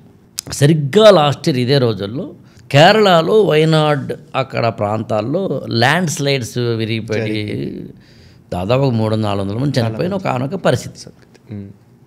అందులో ఒక వ్యక్తి ఒమన్లో ఉంటే అతని వైఫ్, 3 పిల్లలు, పేరెంట్స్ వాళ్ళందరూ ఇక్కడ కేరళలో ఆ వైనాడు ప్రాంతంలో ఉంటే ఈ ల్యాండ్ స్లైడ్స్ అదే మొత్తం ఆ మిషాప్లో అతనేమో మాత్రం బతికేడు. 11 మంది చనిపోయారు, ఇంక్లూడింగ్ వైఫ్, పిల్లలు, పేరెంట్స్ అందరూ. సరిగ్గా 1 year తర్వాత ఇప్పుడు అతను అదే చోట ఒక హోటల్ కట్టి, అతను చెఫ్ అనమాట, ఆ ఒమన్లో చెఫ్గా పనిచేసేవాడు కూడా హోటల్ కట్టి దాని పేరు జూలై 20 అని పేరు పెట్టాడు. జూలై 20 నాడు జరిగిన సంఘటన కాబట్టి. ఇప్పుడు జీవితంలో నేనేమంటానంటే 11 మంది నా వాళ్ళందరూ చనిపోయారు, పెళ్ళాం పిల్లలు కూడా చనిపోయారు, నేను కూడా చనిపోవాలి అనుకోవడం ఒక పద్ధతి, నా బతికే ఉంది అనుకోవడం ఒక పద్ధతి. ఇప్పుడు నేను మాట్లాడుతుంది ఆత్మీయుల మరణం మొదలుకొని, భర్త, భార్య, పిల్లల, తల్లి, తండ్రి లాంటి వాళ్ళ మరణం మొదలుకొని, మనకి క్యాన్సరు, డయాలసిస్, కిడ్నీస్ పాడపడమో, లివర్ పాడపడమో, హార్ట్ లాంటి వాటి మొదలుకొని, మనకు ఒక మంచి జాబ్ రాకపోవడం లాంటివి మొదలుకొని, మనకు ఒక మంచి వ్యాపారం చేస్తుంటే మనం లాస్ రావడం మొదలుకొని, మనం ఏదైనా ఒక చిన్న 10th క్లాస్ ఎగ్జామ్, ఇంటర్మీడియట్ ఎగ్జామో, బీటెక్కో మరోటో రాస్తే కనుక మార్కులు రాకపోవడం మొదలుకొని, జీవితంలో విషాదం అనేది నువ్వు ఎంచుకున్న విధానాన్ని బట్టి ఉంటుంది, చూసే విధానాన్ని బట్టి మాత్రం ఉంటుంది. ఇది నువ్వెలా చూస్తున్నావు అనేదే పాయింట్ తప్పించి కానీ సంఘటనలో లేదు. అంటే ఏదైనా సరే, ఉదాహరణకి ఒక గాజు గ్లాస్ తోటి ఎవరినో మంచిలు తెమ్మన్నారు, మీరు తెస్తున్నారు, వాళ్ళు నేల జారిపోయింది అనుకుందామండి, ఈ రూమ్లో ఒక 10 మంది ఉన్నాం అనుకుందాం, 10 మంది ఒకేలా రియాక్ట్ అవ్వం. అంత జరిగినా కూడా ఏది పెద్ద పెద్ద సౌండ్ వచ్చింది అనుకుందాం, ఏదో బాంబు పేలినది సౌండ్ వచ్చింది అనుకుందాం, రామ్ గోపాల్ వరం లాగా అని ఉన్నాడు ఒకడు. దానికే కంగారు పడిపోయి కింద మీద పడిపోయి ఏడవడం మొదలుపెట్టాడు ఇంకొకడు అనుకుందాం. రైట్. బొద్దింక ఈ రూమ్లోకి వస్తే పారిపోయే అమ్మాయిలు ఉంటారు, బొద్దింకలా పట్టుకుని బయటపడేసే అమ్మాయిలు ఉండొచ్చు. So it is not the బొద్దింక ఆ ద గాజు గ్లాసు విరగడం, it is the response you're having. అందుకని జీవితంలో ఏదైనా ఒక విషాదం కానీ ఏదైనా జరిగితే నువ్వెలా రెస్పాండ్ అవి అనేది పాయింట్. దానికి ఎక్కువ మైండ్కి పెట్టేసుకుని హార్ట్కి పెట్టేసుకుని చేస్తే పెద్ద లైఫ్ ముందుకెళ్ళదు. You have to go with the flow. అంతే, ఉండగలగాలి, మంచి చేసుకోవాలి, మంచి చేస్తూ ఫ్లోలో ముందుకు వెళ్ళిపోవాలి. నేను ఎవరు నమ్ముతానంటే అంతా మన మంచికి అంటానండి. ఒక్క మరణం తప్పి భూప్రపంచంలో అన్నీ మన మంచికేనండి. ఎందుకంటే మరణం రిట్రీవబుల్ కాదు కాబట్టి, అంటే దాన్ని రివర్సబుల్ కాదు కాబట్టి. మరణం జరిగిన తర్వాత మళ్ళీ వెనక్కి తేలాం, అది మినహాయిస్తే ఈ ప్రపంచంలో ఏదైనా మంచి జరిగింటే. అదే సార్, ప్రపంచంలో మన చేతిలో లేనివి రెండే అంటారు, పుట్టుక మరణం. అంతే, రెండు, జననము మరణము మన చేతిలో లేవు, మిగతా అంతా మన చేతిలోనే ఉంది అంటారు. కానీ మీకు రహస్యం చెప్పాలి, యాక్చువల్గా జనన మరణాలు మాత్రమే సత్యాలండి, మిగతావన్నీ సత్యాలు కావు.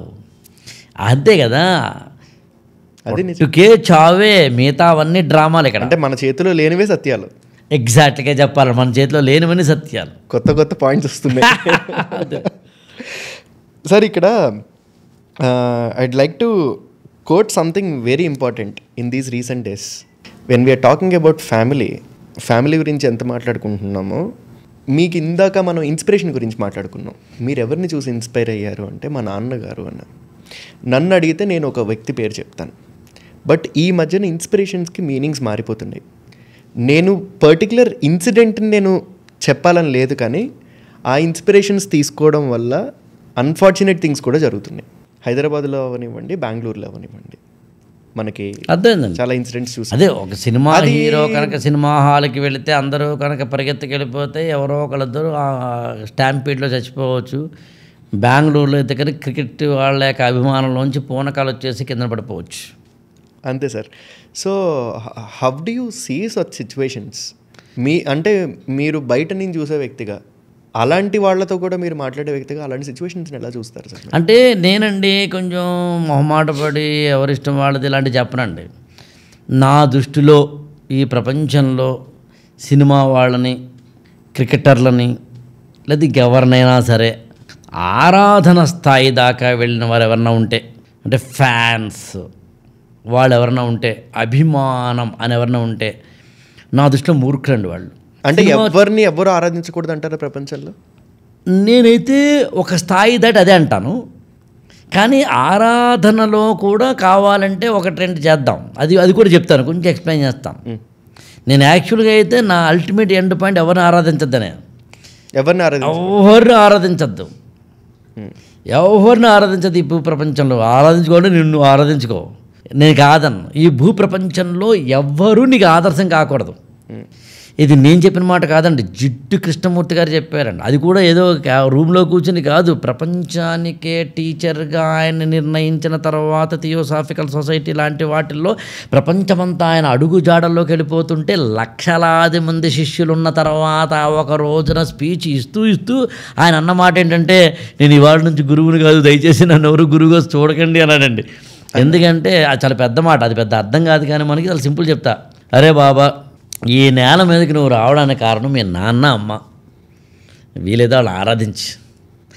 ఈ నేల మీదకి నువ్వు వచ్చిన తర్వాత నీకు విద్యాబుద్ధులు అంటే కొంచెం బుద్ధి, ఇలా బతకాలరా, ఇలా బతకూడదురా, చిన్నప్పుడు అన్నం ఇలా తినాలి చెప్పింది గురువు, అమ్మ, నాన్న, అక్క, అన్నయ్య. అంటే నీ తర్వాత నీ ఫ్యామిలీలో పుట్టినోళ్ళు, వీళ్ళతో వాళ్ళని ఆరాధించు. ఆ తర్వాత నిన్ను నీ యొక్క ఎడ్యుకేషన్ సిస్టంలో నీకు ఆలు మొదలుకొని ఎంటెక్లు ఏటెక్కల వరకు నేర్పిన వాళ్ళు టీచర్లు, లెక్చరర్లు, ప్రొఫెసర్లు, ఫ్యాకల్టీలు, వాళ్ళని ఆరాధించు. ఏ కారణానో నిన్ను కట్టుకొని నీ యొక్క చిటికిన వేలు పట్టుకొని నీ జీవితంలోకి ఆ అమ్మాయో అబ్బాయో జెండర్ని బట్టి పెళ్ళామో మొగుడో వచ్చారు, వాళ్ళని ఆరాధించు. ఈ నేల మీదకి నువ్వు మీ ఆవిడ కలవడం వల్ల ఇద్దరినో ముగ్గురినో నేల మీద తీసుకొచ్చావు కదా ఒకళ్ళను, వీళ్ళని ఆరాధించు. వీళ్ళందరినీ వదిలేసి సినిమా వాళ్ళని ఆరాధిస్తావేంటారా? బుద్ధి లేదా నీకు? సిగ్గు లేదా? ఆరాధించడం వేరు, ప్రేమించడం వేరు, అభిమానించడం వేరు, చూడడం వేరు. సినిమా చూడని కాదంటలేదు, అదేంట్రా సినిమా, అసలు సినిమా ఫంక్షన్లకి ప్రీ రిలీజ్ కావచ్చండి, రిలీజ్ కావచ్చండి. యాక్చువల్గా అక్కడికి ఎవరైతే కింద కూర్చుంటారో వాళ్ళంత మూర్ఖులు ఈ ప్రపంచం లేరండి. నేను ఓపెన్ డిబేట్ వాళ్ళతో చేయగలనండి. నేనేదో ఒక చిన్న పాడ్కాస్ట్లో మీరు అడుగుతుంటే మాట్లాడడం కాదు, నేను ఓపెన్ డయాస్ మించి వాళ్ళతో డిస్కస్ చేయగలను నేను. ఎందుకు కూడా చెప్పాలి మీకండి, చాలా సింపుల్ ఈక్వేషన్. ఏం చేస్తున్నాను, you are wasting our time. వాడెవడో మాట్లాడుతూ ఉంటే నా సినిమా చూడు అంటుంటే చూస్తాను ఎగిరిగంతేస్తావేట నువ్వు. నీ వల్ల దేశానికి కూడా నష్టం కదా, కుటుంబానికి నష్టం కదా, ముందు నీకు నష్టం కదా.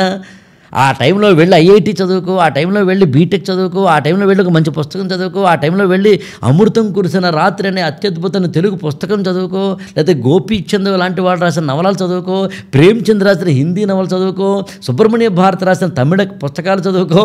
నేను మాట్లాడుతుంది భాష గురించో సాహిత్యం గురించో కాదు. ఏది కాకపోతే ఒక మంచి ఇన్నోవేషన్ తయారు చేయరా దేశానికి. ఒక రైతుకి ఉపయోగపడే పరికరం కనిపెట్టు, ఒక హార్ట్ పేషెంట్కి ఉపయోగపడే ఏదైనా ఒక పరికరం కనిపెట్టు, ఆర్టిఫిషియల్ ఇంటెలిజెన్స్ లాగా చాట్ జీపీటీ నువ్వేదైనా కనిపెట్టు, దేశానికి ఇవ్వు. అదొక ఎంటర్టైన్మెంట్ కదా సార్. ఇప్పుడు ఎంటర్టైన్మెంట్ నాకు ఆ సినిమా చూడు అని ఆయన ఎలా ప్రమోట్ చేసుకుంటున్నారో, యాక్టర్ కానీ ఎవరైనా అవనివ్వండి, యాక్టర్ ప్రమోట్ చేసుకుంటుంటే కిందుండి నాలాంటి వాళ్ళు అనుకుందాం, కిందుండి నాలాంటి వాళ్ళకి అది ఒక ఎంటర్టైన్మెంట్. నేను చూస్తాను, నా అభిమానించే ఒక పర్సన్ నా ఎదురుకుండా ఉండి నాకు కనపడుతూ సినిమా చూడు, నేను చేసిన సినిమా చూడు అని చెప్తే నేను వెళ్ళి సినిమా చూస్తుంటే నాకు అదొక ఎంటర్టైన్మెంట్ అవుతుంది. నేను ఎంటర్టైన్ అయ్యే టైంలో ఇక్కడ పుస్తకాలు చదువుకో, లేకపోతే దేశానికి ఉపయోగపడే నేను అది చేస్తా. అది యాక్చువల్గా కానీ ఇది కూడా నేను చేస్తాను. నేను మామూలుగా ఇంకొంచెం నాది ఇంకా కంప్లీట్ కాకుండా మీరు క్వశ్చన్ అడిగారు కాబట్టి కొంతాను, నేను దాన్ని ఒప్పుకున్నాను. నేను మళ్ళీ మాట్లాడుతున్నాను ఎవరైతే రెస్పాన్సిబుల్గా ప్రవర్తిస్తున్నారో వాళ్ళ గురించి. రెండు మీరేమనుకోనంటే అంత సిన్సియర్ స్టూడెంట్ ఇక్కడ దగ్గర రాడండి, కావాలంటే గమనించండి. బాగా బిజీగా తన కెరీర్ పట్ల ఉన్నవాడు సాయంత్రం పూట రాడండి. రెండు ఎంటర్టైన్మెంట్ మీరు అన్నారు కదండి, మీరు నమ్మరండి. గొప్ప వాళ్ళు ఎవరు ఎంటర్టైన్ అవ్వరండి, బాగా బిజీ వాళ్ళు ఎవరు ఎంటర్టైన్ అవ్వరు. తిరగేయమంటారు మీరేమనుకోనంటే, ఎంటర్టైన్మెంట్లోకి కూరుకుపోయేవాడు గొప్పవాడు అవడండి. ఎంటర్టైన్మెంట్ అనేది నీ యొక్క మానసిక దౌర్బల్యానికి కొలమానం కాకూడదు. మీరు కావాలని ఎందుకు అవ్వకూడదండి లైఫ్ ఎంటర్టైన్మెంట్ అనేది ఒక పార్ట్ ఎందుకు అవ్వకూడదు? అంటే ఎంటర్టైన్మెంట్కి దీనికి సంబంధించిన వాళ్ళు ఎవరు కూడా ఇంత సిన్సియర్గా ఉండరు అంటున్నారు కదా మీరు. సిన్సియర్గా ఉండే వాళ్ళు ఎవరు కూడా అక్కడ కోరుకోరు. ఇక్కడ ఎంటర్టైన్మెంట్ అనేది డబుల్ కోట్స్లో పెట్టి మాట్లాడాలి. ఎంటర్టైన్మెంట్ అంటే నేను సినిమా, టీవీ, ఇంకొకటి అందులో వచ్చే వినోదం గురించి మాట్లాడలేదు. నీ జీవితంలో చేయాల్సిన సీరియస్ పనులన్నీ ఆపేసి వెళ్తున్న దాని గురించి మాట్లాడుతున్నాను నేను. ఓకే, అంతే. రెండు ఓపెన్గా చెప్తున్నాను. వాళ్ళెవరో స్టేజ్ మీద నిలబడి మాట్లాడుతూ ఉంటే నా సినిమా చూడమని, దానికోసం నువ్వు చొక్కాలు చించుకోక్కర్లేదని మాట్లాడుతున్నాను నేను. నా హీరో సినిమా రిలీజ్ అవుతోంది, ఇంకొకరు ఎవరైనా దాని మీద కామెంట్ చేస్తే, ట్రోల్ చేస్తే నా సినిమా హీరో అనే దాంట్లోంచి బయటపడుతున్నాను నేను. పలానా సినిమా చూడొద్దు, పలానా సినిమా చూడు, పలానా దాన్ని వద్దు, పలానాది అని నువ్వు డిసైడ్ చేసే ఒకనొక మానసిక హింసాత్మక చర్యల్లోంచి బయటపడుతున్నాను నేను. సరదాగా చూడబ్బా, నేను కాదంటలేదు. సినిమా వాళ్ళు వచ్చారు, కూర్చో, నాకు అభ్యంతరం లేదు. నేను చొక్కాలు చింపేసుకుని, జుట్టు చింపేసుకుని, రక్తాలు కార్చేసుకునే బ్యాచ్ గురించి మాట్లాడుతున్నాను నేను. సార్ ఒక చిన్న ఇంకొక దీనికి ఎక్స్టెన్షన్, మీరు చాలా ఆరాధించే వ్యక్తుల్లో సిరివెన్నెల గారు ఒకళ్ళు. మీరు ఆరాధించే వ్యక్తి, మామూలుగా అయితే ఆరాధన అనే పదాన్ని కూడా వాడను, బట్ మీరు చెప్తున్నారు కూడా ఓకే, స్టార్ట్ చేద్దాం అలాగా. పోనీ మీరు చాలా అభిమానించే వ్యక్తుల్లో సిరివెన్నెల గారు ఒకళ్ళు. ఓకే, అభిమానించే ఆయన దగ్గర మీరు ఆయన పుస్తకాలు చదివి కానీ, ఆయన దగ్గర శిష్యరికం చేసి కానీ అనొచ్చండి? శిష్యరికం చేసి అనొచ్చు, తప్పే ఉందని ఖచ్చితంగా అనొచ్చు. రైట్. సో శిష్యరికం చేసి కానీ ఆయన దగ్గర ఉన్నారు. ఇప్పుడు ఆయన అరే నా సినిమా వస్తుందిరా చూడరా అని మిమ్మల్ని అన్నారు అనుకోండి, సపోజ్, మీరు వెళ్లకుండా ఉంటారా? చూడంటానండి. అంటే ఇక్కడ పాయింట్ ఏంటంటే, హైపోథెటికల్గా మీరు క్వశ్చన్ వేశారు కాబట్టి హైపోథెటికల్గానే ఇక్కడ లాజికల్గా ఒక ఫ్రేమ్ చెప్తాను మీకు. ఇప్పుడు మాటలకి, లేకపోతే సార్ ఇంకొకటి కొంచెం చెప్తా, సినిమా కాదు, ఆయన ఒక పుస్తకం రిలీజ్ చేశారు, వెరీ రేర్ బుక్, ఒక 100 ఉన్నాయి పుస్తకాలు, 100 కాపీస్ ఉన్నాయి అంతే. ఈ 100 కాపీస్ ఇక్కడ పెట్టాను, మీరు 90% 95% మిమ్మల్ని దాటుకుని ఓ 10 మంది వస్తున్నారు. మీరు హడావుడి పడరండి ఆ పుస్తకం తీసుకోవడానికి. అలాంటిది ఎందుకు అనుకోకూడదు? ఇది కాదు, పుస్తకం వేరు, ఈ ఎంటర్టైన్మెంట్ వేరు. ఈ లాజిక్ అంటే మీకు పుస్తకం ఎంటర్టైన్మెంట్ అయితే మేబీ సినిమా ఎంటర్టైన్మెంట్. నేను చెప్తాను అది చెప్పాలి కూడా. మీకు ఇద్దరికి ఆకలిస్తుందండి, విపరీతంగా ఆకలిస్తాం, విపరీతంగా. మామూలు ఆకలి కాదండి, సమానంగా ఆకలిస్తాం. ఒక అతనేమో పెరుగు అన్నం ఆర్డర్ ఇచ్చి తింటున్నాడు, ఇంకొక అతనేమో పచ్చిమిరకాయ బజ్జీలు ఆర్డర్ ఇచ్చి తింటున్నాడు. ఇది రైటు, ఇది రాంగ్ అని నేను చెప్పట్లేదండి. కానీ ఏది ఆరోగ్యమో ఏది అనారోగ్యం అయితే మీరు చెప్పగలరా?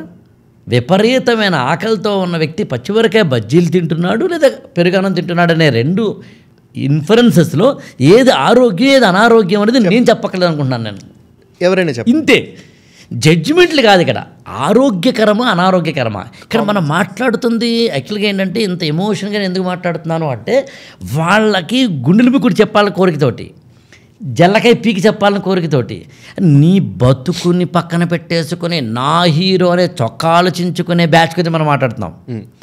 ఇకపోతే మీరు అన్నారు సిరివెన్నెల సీతారామ శాస్త్రి గారి బర్త్డే ఫంక్షన్స్కి నేను వెళ్ళలేదని.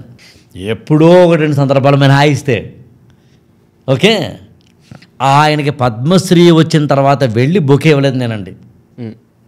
నేను 6 నెలల తర్వాత వేరే మాటల సందర్భంలో నువ్వు ఒక్కసారి కూడా పద్మశ్రీ వచ్చింది నన్ను నువ్వు అంటే మరీ బొకే ఇవ్వలే, అలా కాదు, అంటే రాలేదేంట్రా అని అర్థంలో, అంతే తప్పించి కానీ నన్ను విష్ చేయలేదు అర్థంలో కాదు. నేను ఒకటే చెప్పాను, పద్మశ్రీ మీకన్నా చిన్నది, నాకు పద్మశ్రీని తక్కువ చేయట్లేదు. అదే మన మాట అర్థాలు ఏంటంటే, ఈ ఊరికి ఆ ఊరు ఎంత దూరమో ఆ ఊరికి ఈ ఊరు అంతే దూరం అన్నట్టుగానే 1వ తారీఖు 30వ తారీఖు ఎంత దూరం, 30వ తారీఖు 1వ తారీఖు ఎంత దూరం అవ్వదు. సో నిదానమే ప్రధానం, నోచక్కడ అంటాము, అమరస్యం అమృత విషయం కోచక్కడ అంటాం. We have to understand that. అంటే నా ఉద్దేశం ఏంటంటే, భారతరత్నాను పద్మశ్రీ తక్కువ అని చెప్పడం నా ఉద్దేశం కాదు. ఈ అవార్డులకు వెంపర్లాడాల్సిన అవసరం లేని స్థాయిలో ఆయన పాటలు వచ్చేసినాయి అని చెప్పడం నా ఉద్దేశం. ఎప్పుడు ఒప్పుకోద్దురా ఓటమనే పాట విన్న తర్వాత ఎవరైనా ఆత్మహత్య చేసుకోకపోతే అయిపోయింది కదా, ఇంతకన్నా ఏం కావాలి యాక్చువల్గాను. తెలుగు సినిమా పాటలు ఇందాక మీరు అన్నారు, ఆరాధన గురించి చెప్పారండి. నేనేమంటానంటే, సిరివెన్నెల సీతారామ శాస్త్రి గారు నాకు ఆదర్శం. ఎందులో అంటే ఆయన పాట రాస్తున్నప్పుడు అక్షరం మొదలుపెట్టినప్పటి నుంచి మళ్ళీ పాట అయ్యేంత వరకు అందులో లీనమవుతారు. 2, నిర్మాతల కోసం, దర్శకుల కోసం, డబ్బుల కోసం, వాళ్ళ కోసం, వీళ్ళ కోసం, అవార్డుల కోసం రాయలేదు పాట. పెద్ద హీరోకి అలాగే పాట రాశాడు, చిన్న హీరోకి అలాగే పాట రాశాడు. అందుకు నాకు డబ్బులు ఇవ్వని అనాథాశ్రమానికి వెళ్ళినా గొంతు చించుకునే చెప్తాను. నాకు బాగా డబ్బులు ఇచ్చిన రియల్ ఎస్టేట్ కంపెనీకి వెళ్ళినా కూడా ఇలాగే గొంతు చించుకుంటా. ఒక గవర్నమెంట్ స్కూల్కి వెళ్ళినా ఎంత గొంతు చించుకునే మాట్లాడతాను, ఒక ఇంజనీరింగ్ కాలేజీకి డబ్బులు ఇచ్చిన ఎంత గొంతు చించుకునే మాట్లాడతాను. ఎందుకంటే ఈ మాట నాది, ఈ మాట నా కూతురు లాంటిది. ఇలా అనుకోవడం నాకు ఆదర్శమైందిగా. నాకు ఎవరు నేర్పారు అది అంటే, సీతారామ శాస్త్రి గారు నేర్పారు. నేను అది అన్నాను. నేను ఇప్పుడు సినిమా వారి నుంచి నేను సినిమా ఫంక్షన్స్కి మన వీటికి వెళ్తుంటానండి, ఏది కాలేజీలకు వెళ్తాను. అరే బాబా, నీకు జూనియర్ ఎన్టీఆర్ కనుక నీకు ఆదర్శం అయితే, నీకు ఆయన అభిమాన హీరో అయితే, నాకు తెలిసి నాకున్న పరిచయం నేను చూసిన మేరకు మాట్లాడుతున్నాను, subject correction and not something else. ఉన్న వాళ్ళలో జూనియర్ ఎన్టీఆర్కి మంచి మెమరీ పవర్ ఉందండి.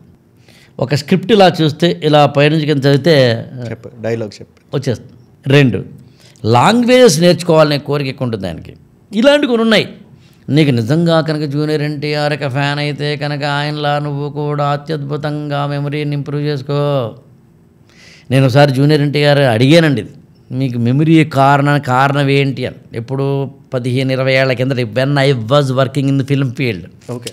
సో ఐ ఆస్క్డ్ హిమ్, అంటే మరీ మీ మెమరీ కారణం ఏంటి అడగలేదు కానీ ఏదో కొంచెం చిన్న చనువు తీసుకున్నాను అలా. అంటే what I want to convey, నీకు నిజంగా కనుక ఆదర్శమైతే, ప్రభాస్ ఆదర్శమైతే, జూనియర్ ఎన్టీఆర్ ఆదర్శమైతే, రామ్ చరణ్ ఆదర్శమైతే, చిరంజీవి ఆదర్శమైతే, పవన్ కళ్యాణ్ ఆదర్శమైతే, నాని ఆదర్శమైతే, మహేష్ బాబు ఆదర్శమైతే, ఇంకెవరుండే వాళ్ళు ఎవరు ఆదర్శమైనా, అల్లు అర్జున్ అయినా సరే వాళ్ళలా కష్టపడు. ఒక సినిమాకి ఫైటింగ్ కోసమో లేదా డ్యాన్స్ కోసమో ఎంత కష్టపడతారు. నువ్వు కష్టపడు. మేకప్ వేసుకుని రాత్రి వరకు ఉండిపోతారు, నువ్వు కష్టపడు, పుస్తకంతో ఉండు. నేను సినిమా వాళ్ళని తక్కువ చేయట్లేదండి, నేను మాట్లాడుతున్న దాని గురించి యాక్చువల్గా. అందుకు ఎండ్ పాయింట్ ఏం లేదు సార్, చాలా సింపుల్. నీ లైఫ్ని ప్రొడక్టివ్గా చేసుకున్నావా లేదా, అంతకుమించి ఏం కాదు. ద సింపుల్ ఈక్వేషన్ అండి. సార్ ఇటువైపు శివాలయం ఉంది సార్, ఇక్కడ శివ వైన్స్ ఉంది సార్, రెండిట్లో శివ కామన్ సార్, అంత మాత్రం రెండు ఒకటి అందామా? ఇంతకనే నేను చెప్పట్లేదు సార్.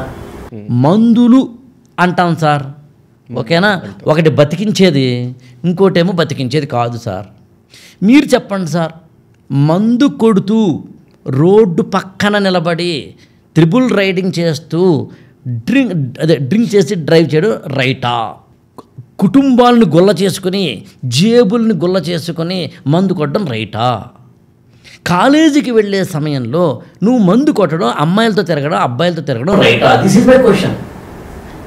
ఇంతకన్నా ఏం లేదు సార్, ఇంతే సింపుల్ అంతే. ఐఐటీలో ఫస్ట్ ర్యాంక్ వచ్చేవాడు సినిమా ఫంక్షన్లో ఉండడని చెప్పడం నా ఉద్దేశం తప్పించి, కానీ అసలు ఎక్సెప్షన్ ఉండదని చెప్పట్లేదు నేను. Right right. ఆ మాటకు వస్తే ఒక త్రివిక్రమ్ శ్రీనివాస్ ఎంఎస్సీ ఫిజిక్స్ చేసి సినిమా ఫీల్డ్లోకి వచ్చారు. నేను సినిమా ఫీల్డ్ తక్కువ చేయట్లేదు, ఒక రాజమౌళి గారు కానీ మరొకరు కానీ పుస్తకాలు చదువుకుని వచ్చారు. This I want to convey అనమాట, అంతే తప్పించి కానీ ఇంకో మరొకటేం కాదు. రైట్.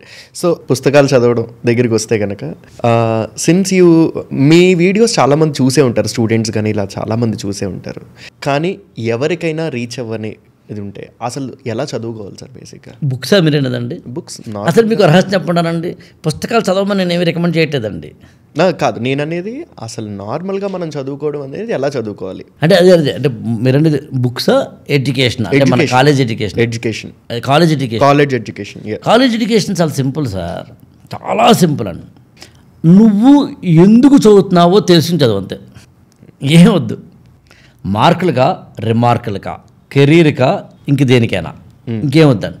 అది 6వ తరగతి 7వ తరగతి పిల్లలకి తెలియదేమో కానీ ఆ తర్వాత మాత్రం తెలుసు కాదు. నువ్వు ఎందుకు చదువుతున్నావు? అండ్ కళ్ళున్నోడు ముందు చూస్తాడు, దిమాగ్ ఉన్నాడు దునియా మొత్తం చూస్తాడు లాగా, నువ్వు 8th క్లాస్ చదువుతుంటే 8th క్లాస్నే చదువుతున్నావా? 9th 10th ఇంటర్మీడియట్ డిగ్రీ తర్వాత ఏం చేయాలి అని ఆలోచిస్తూ చదువుతున్నావా? లేదా నీకు ఆ ఆలోచన మీ అమ్మగారు, నాన్నగారు, గురువు గారు నేర్పుతున్నారా? ఇంతేనండి. నేను అదే క్వశ్చన్ సార్, ఎలా చదవాలి? 8th చదివేటప్పుడు 8th చదవాలా? 9th 10th చదివేటప్పుడు 8th చదువుతూ నేను డిగ్రీ తర్వాత లేదా డిగ్రీ ఏం చెయ్యాలనే ఆలోచనతో చదివినాడు గొప్ప స్టూడెంట్ అండి. సార్ స్కూల్ ఆఫ్ థాట్స్ దీంట్లో చాలా ఉన్నాయి మీరు ఆలోచిస్తే. ఎలాగూ there is a different school of thought as well. ఎందుకంటే నువ్వు 8th చదివేటప్పుడు నువ్వు ముందు ఇక్కడ కాన్సన్ట్రేట్ చెయ్యి, ఫ్యూచర్ది నీకు తెలుస్తుంది నెమ్మదిగా. నాకేం చెప్పారో నేను చెప్తాను పోను సార్. నేను చిన్నప్పుడు చదువుకునేటప్పుడు నేను చిన్నప్పుడు ఏం అవుతారా అంటే నేను ఆస్ట్రోనాట్ అవ్వాలనుంది అంటే, నేను ఆస్ట్రోనాట్ అవ్వలేను. ప్రాక్టికల్లీ ఆస్ట్రోనాట్ అవ్వాలనుంది. నేను నిజంగా ఆస్ట్రోనాట్ అయ్యేలా చదివినా సరే సామాజిక పరిస్థితులు కానీ నా ఫినాన్షియల్ సిచ్యువేషన్స్ కానీ నన్ను అలా హెల్ప్ అవ్వనివ్వు నాకున్న సిచ్యువేషన్కి.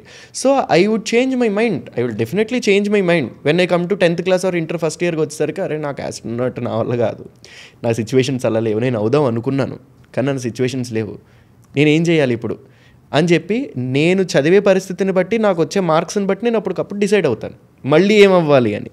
ఇంజనీర్ అవుదాం అనుకుంటే నాకు ఎంసెట్లోనో ARRRలోనో ర్యాంక్ లక్షల్లో వస్తుంది, లక్షల్లో వచ్చింది కాబట్టి వద్దులే మళ్ళీ డిగ్రీకి వద్దాం అనుకుంటాను.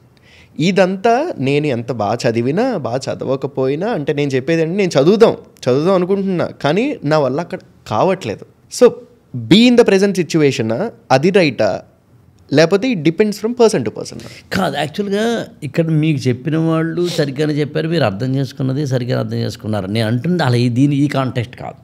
నేను అంటుంది ఏంటంటే నువ్వు ఒక 13 ఏళ్ళు వచ్చేసరికి 8th క్లాస్ అనే పదం అందుకు వాడాను అంటే టీనేజ్లోకి ఎంటర్ అయ్యేసరికి నీకో మీ ఇంట్లో వాళ్ళకో నీ క్లాస్ చెప్పే టీచర్లకు నువ్వు 5, 6 ఏళ్ళ 10 ఏళ్ళ 12 ఏళ్ళ తర్వాత ఏమవుతావు అనే ఒక చిన్న ఈక్వేషన్ వేసుకోండి అని చెప్పడం నా ఉద్దేశం. ఓకే, ఇలాగే జరగాలి అంటలేదు నేను. ఆదర్శాలు ఉన్నవాడు తక్కువ తప్పులు చేస్తాడు, ఆదర్శాలు లేనివాడు ఎక్కువ తప్పులు చేస్తాడు, మొత్తమే తప్పులు చేయడం కామన్ అంటాడు స్వామి వివేకానంద. అంటే అర్థం నీ కనుక ఓకే నేను IIT అవ్వాలి అని అనుకుంటే కనుక అట్లీస్ట్ నువ్వు ఇప్పుడు మ్యాథ్స్ బాగా చేస్తావు, ఫిజిక్స్ బాగా చేస్తావు, లేదా నేను మెడిసిన్ అవ్వాలనుకుంటున్నానంటే కనుక బయాలజీ బాగా చదువుతావు. What I want to convey ఏదోటి పెట్టుకోనేది పాయింట్. మీకు బెస్ట్ ఎగ్జాంపుల్ గూగుల్ మ్యాప్ అండి. నేను మీ ఇంటికి రావడానికి గూగుల్ మ్యాప్ పెట్టినానండి, అదొక దారి చూపిస్తుంది, ఓకేనా? ఈ దారి చూపించే క్రమంలో కంజెషన్ కనుక ఉంటే ట్రాఫిక్లో ఏం చేస్తుందంటే ఆల్టర్నేటివ్ ఇవ్వనా అని అడుగుతుంది పాపం. రైట్. లేదా మనమే అడుగుతాం దాన్ని, ఇలా కొడితే ఆల్టర్నేటివ్ ఇస్తుంది.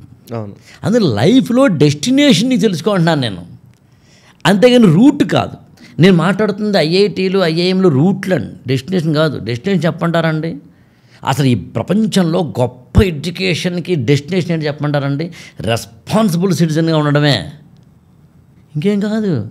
బాధ్యతాయుతమైన పౌరుడిగా ఉండడమే ఎడ్యుకేషన్ అంటేనండి. నువ్వు చాక్లెట్ లేదా ఏదో బిస్కెట్ తిన్న తర్వాత ర్యాఫర్ ఉంటుంది, దాని పైన కవర్, అది అలా పాడేయకుండా ఉండడమేనండి. పెద్ద దానికోసం ఇదేం కాదు, అంతకుమించి ఇంకేమీ కాదు. దాన్ని రోడ్డు మీద పాడేయకుండా చెత్తబొట్లో పాడేస్తున్నాడు ఎడ్యుకేటెడ్ అండి. ఇంకెవరు ఎడ్యుకేటెడ్ కాదు ఇక్కడ, అంతే అయిపోయింది. ఇలాంటి అన్నిట్లోనూ కాబట్టి రెస్పాన్సిబిలిటీ నీకు ఉందా లేదా అంత పాయింట్. రెస్పాన్సిబిలిటీ అన్ని చోట్ల అండి. ఆటో వాళ్ళకి రెస్పాన్సిబిలిటీ ఉండాలి, నేను జాగ్రత్తగా తీసుకెళ్ళాలి. కెమెరామెన్కి రెస్పాన్సిబిలిటీ ఉండాలండి, నేను చాలా అందంగా చూపించాలి. ఎడిటర్కి రెస్పాన్సిబిలిటీ ఉండాలండి, నేను అందంగా కట్ చేయాలి. మీకు రెస్పాన్సిబిలిటీ, నాకు అందరికీ రెస్పాన్సిబిలిటీ ఉండాలండి.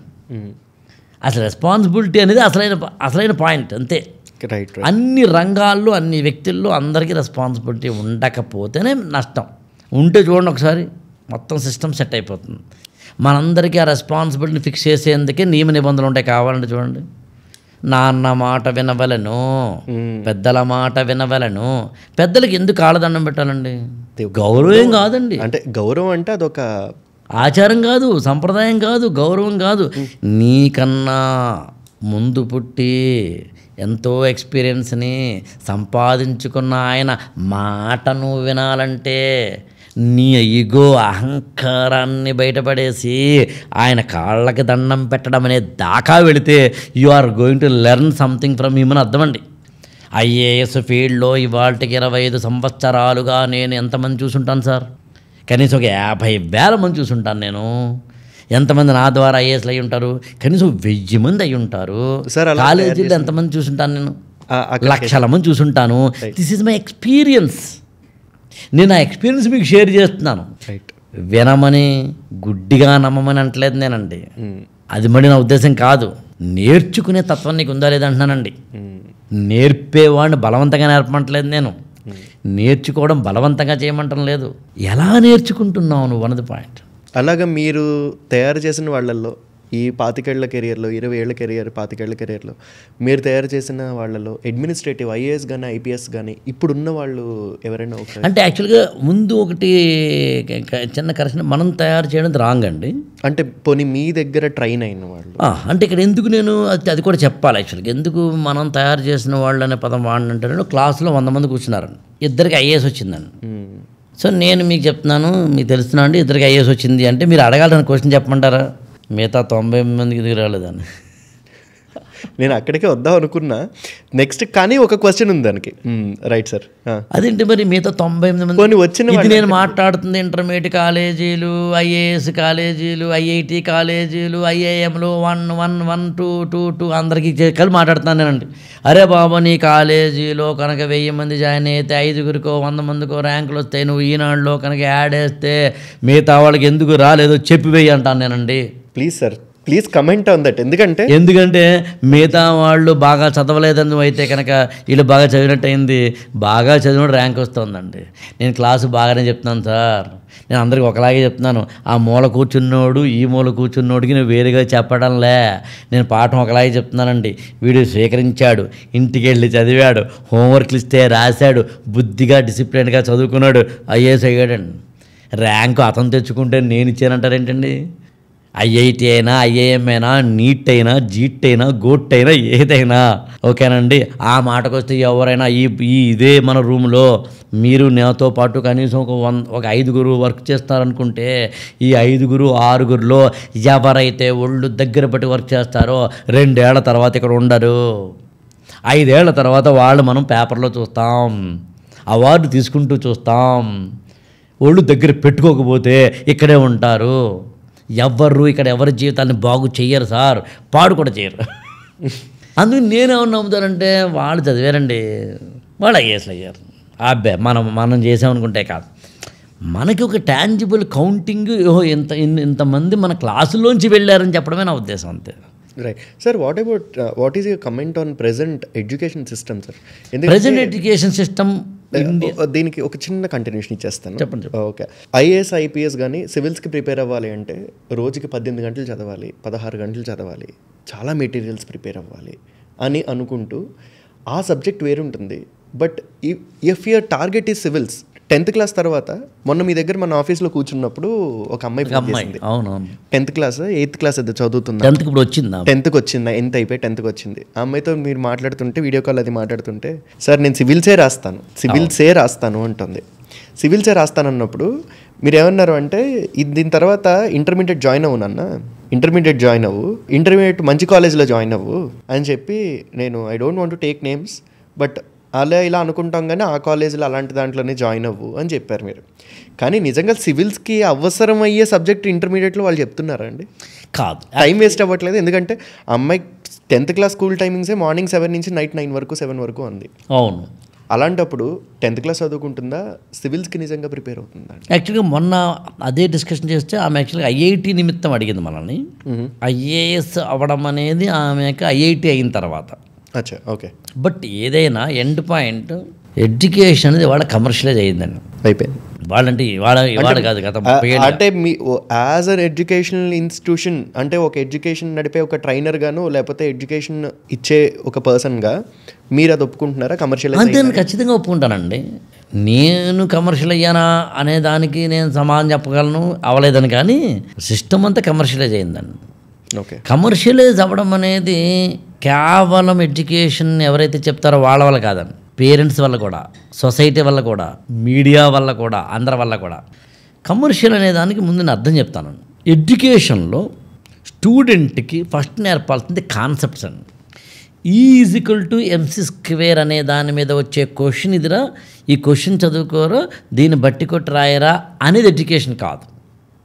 అసలు ఈ సూత్రం ఎక్కడి నుంచి వచ్చింది, దీని వెనకాల ఏముంది, ఒక ఐన్స్టీన్ కానీ, న్యూటన్ కానీ, ఆర్కిమిడిస్ కానీ, మరొకరు కానీ ఏం చెప్పారు అనే కాన్సెప్ట్ని బిల్డ్ చేయడం అనేది యాక్చువల్ ఎడ్యుకేషన్. 1990ల తర్వాత ముఖ్యంగా మన తెలుగు రాష్ట్రాల్లో కాన్సెప్ట్ బేస్డ్ ఎడ్యుకేషన్ పోయింది, గ్రాడ్యువల్గా పోతూ వచ్చింది. గత 5-6 ఏళ్లుగా దురదృష్టకరమైన విషయం ఏంటంటే మా ఐఏఎస్ కోచింగ్లో కూడా పోయింది. కాన్సెప్ట్ బేస్డ్ లెర్నింగ్ లేకపోతే ఎక్కడైతే ర్యాంక్ రాదో ఐఏఎస్లో, కాన్సెప్ట్ బేస్డ్ లెర్నింగ్లోంచి మార్కులు రావడం అంటే ఏంటో చెప్తాను మీకు. ఒక 10th క్లాస్ పిల్లవాడికి 100కి ఎన్ని మార్కులు వస్తే, మనం ఇవాళ 100కి ఎన్ని మార్కులు వస్తున్నాయి అని ఒకసారి చెక్ చేస్తే 99 వచ్చేవాళ్ళు ఉన్నారండి, 100 వచ్చేవాళ్ళు ఉన్నారండి, 90 దాటేవాడు 90% ఉన్నారండి. ఇంటర్మీడియట్ అంతే, ర్యాంకులు చెప్పనక్కర్లేదు. బీటెక్ లాంటివి కూడా అంతేనండి. కానీ మీరు చెప్తే ఆశ్చర్యపోతారండి, ఐఏఎస్లో 50%, అంటే 150 మార్కులకి లేదా 250 మార్కులకి 125 మార్కులు వస్తే చాలా గొప్ప. ఐఏఎస్లో టాపర్కి 50-55% వస్తుందండి. That is called concept based examination అని. అంటే నువ్వు బట్టి కొట్టి రాసే స్థాయి నుంచి ఎగ్జామినర్ నీ యొక్క లెర్నింగ్ మీద ఆధారపడి మాత్రమే క్వశ్చన్స్ అడగడం జరుగుతుంది. సో సబ్జెక్ట్ మారాలంటున్నారు డెఫినెట్లీ. నేను అనేది ఎంతవరకు మనం ఇప్పుడు నేర్చుకున్న సబ్జెక్ట్ మనకి యూజ్ అవుతుంది సార్. ఇప్పుడు మీరు E=mc² చెప్పారు, నాకు అసలు E=mc² అంటే ఇప్పుడు నాకు గుర్తులేదు, తెలియదు. సూపర్ అండి. ఇక్కడ నేను 2 పాయింట్లు చెప్తాను. ఎడ్యుకేషన్ అనేది యాక్చువల్గా మన కెరీర్లను బతికించడానికేను, మన జాబులు తేడానికి కాదండి అసలు. First point. 2వ పాయింట్ తర్వాత చెప్తాను, ముందు ఫస్ట్ పాయింట్. ఎడ్యుకేషన్ అనేది ఏంటంటేనండి, మీకు లాజికల్ చెప్తానండి. లోకంలో లేదా వివిధ రంగాల్లో, అంటే Telugu, English, Hindi, maths, physics, chemistry, biology, civics, geography, economics, ఇలాంటి అంశాలలో వాటిని సైన్సెస్ అంటామండి, శాస్త్రాలు అంటాం. అంటే సైన్సెస్ అంటే ఓన్లీ బయాలజీ అవేం కావు. వీటిలో ముందు బేసిక్ అవగాహన కలిగించడం 10th క్లాస్ వరకు చేస్తాడండి స్కూల్లో. ఆ తర్వాత నీకు నచ్చిన స్ట్రీమ్లోకి వెళ్ళమని చెప్పేది ఇంటర్మీడియట్ డిగ్రీ అండి. కానీ అది ఇప్పుడు స్టూడెంట్స్ ఎవరు కూడా వాళ్ళకి నచ్చిన స్ట్రీమ్లోకి వెళ్ళలేకపోతున్నారు. మీరు ఇందాక చెప్పిన అందుకనే కదా మన ఎడ్యుకేషన్ సిస్టమ్ భ్రష్టు పట్టిందనే పదం వాడాం, కమర్షియలైజ్ అయిందనే పదం వాడాం. అటుదిటి తిరిగి చదువుకున్న పుస్తకాల్లో చదువుకున్నది నీకు ఉద్యోగం ఇవ్వడం అనే ఈక్వేషన్ పెట్టుకుంటే అది ఎడ్యుకేషన్ కాదండి. అది తిరిగేద్దాం. రెండోదండి, అలా అనుకున్నా కూడా ఇప్పుడు ఎడ్యుకేషన్ ఇవ్వట్లేదు కదండి. బీటెక్ అయిన ప్రతి ఒక్కరికి జాబ్ లేదుగా. అందుకని ఎడ్యుకేషన్ అంటే కానీ ఒకటి సార్, ఎడ్యుకేషన్ అంటే నాలెడ్జ్. మీరు అన్నది బీటెక్ అయిన ప్రతి ఒక్కరికి జాబ్ లేదు, బీటెక్లో చదివిన ప్రతిదీ కూడా జాబ్లో అప్లై చేయట్లేదు. ఎగ్జాక్ట్లీ. అసలు జాబ్ ఇచ్చేందుకు కాదు. ఇప్పుడు మీరు నేను మాట్లాడుతున్నామండి, ఇలా మాట్లాడాలని చెప్పి స్కూల్లో నేర్పుతారా, కాలేజ్ నేర్పుతారా? లేదు. లేదే. కెమెరా ఉందండి, కెమెరామెన్ ఎవరి దగ్గర నేర్చుకున్నారండి? ఏదైనా విజిలింగ్ వుడ్స్ అని ఐ థింక్ ముంబైలో ఒక అత్యద్భుతమైన ఫిల్మ్ స్కూల్ ఉందండి, అక్కడ నేర్చుకున్నారా? అన్నపూర్ణ ఫిల్మ్ స్కూల్లోనూ రామానాయుడు ఫిల్మ్ స్కూల్లో నేర్చుకున్నారా? కాదే. అంతకన్నా ముందు ఒక కెమెరామెన్ దగ్గర కూర్చుని ఆయన ముందు అది ఎత్తు ఇది ఎత్తు అంటే ఎత్తి అప్పుడు కెమెరా ఇదా, ఏదో 4K అంటే ఇదా, సోనీ ఇలా ఉంటుందా అని తెలుసుకోవడం ద్వారా నేర్చుకున్నాడండి. ఎందుకు ఇదంతా చెప్తానో మీకు కన్క్లూడ్ చేస్తా.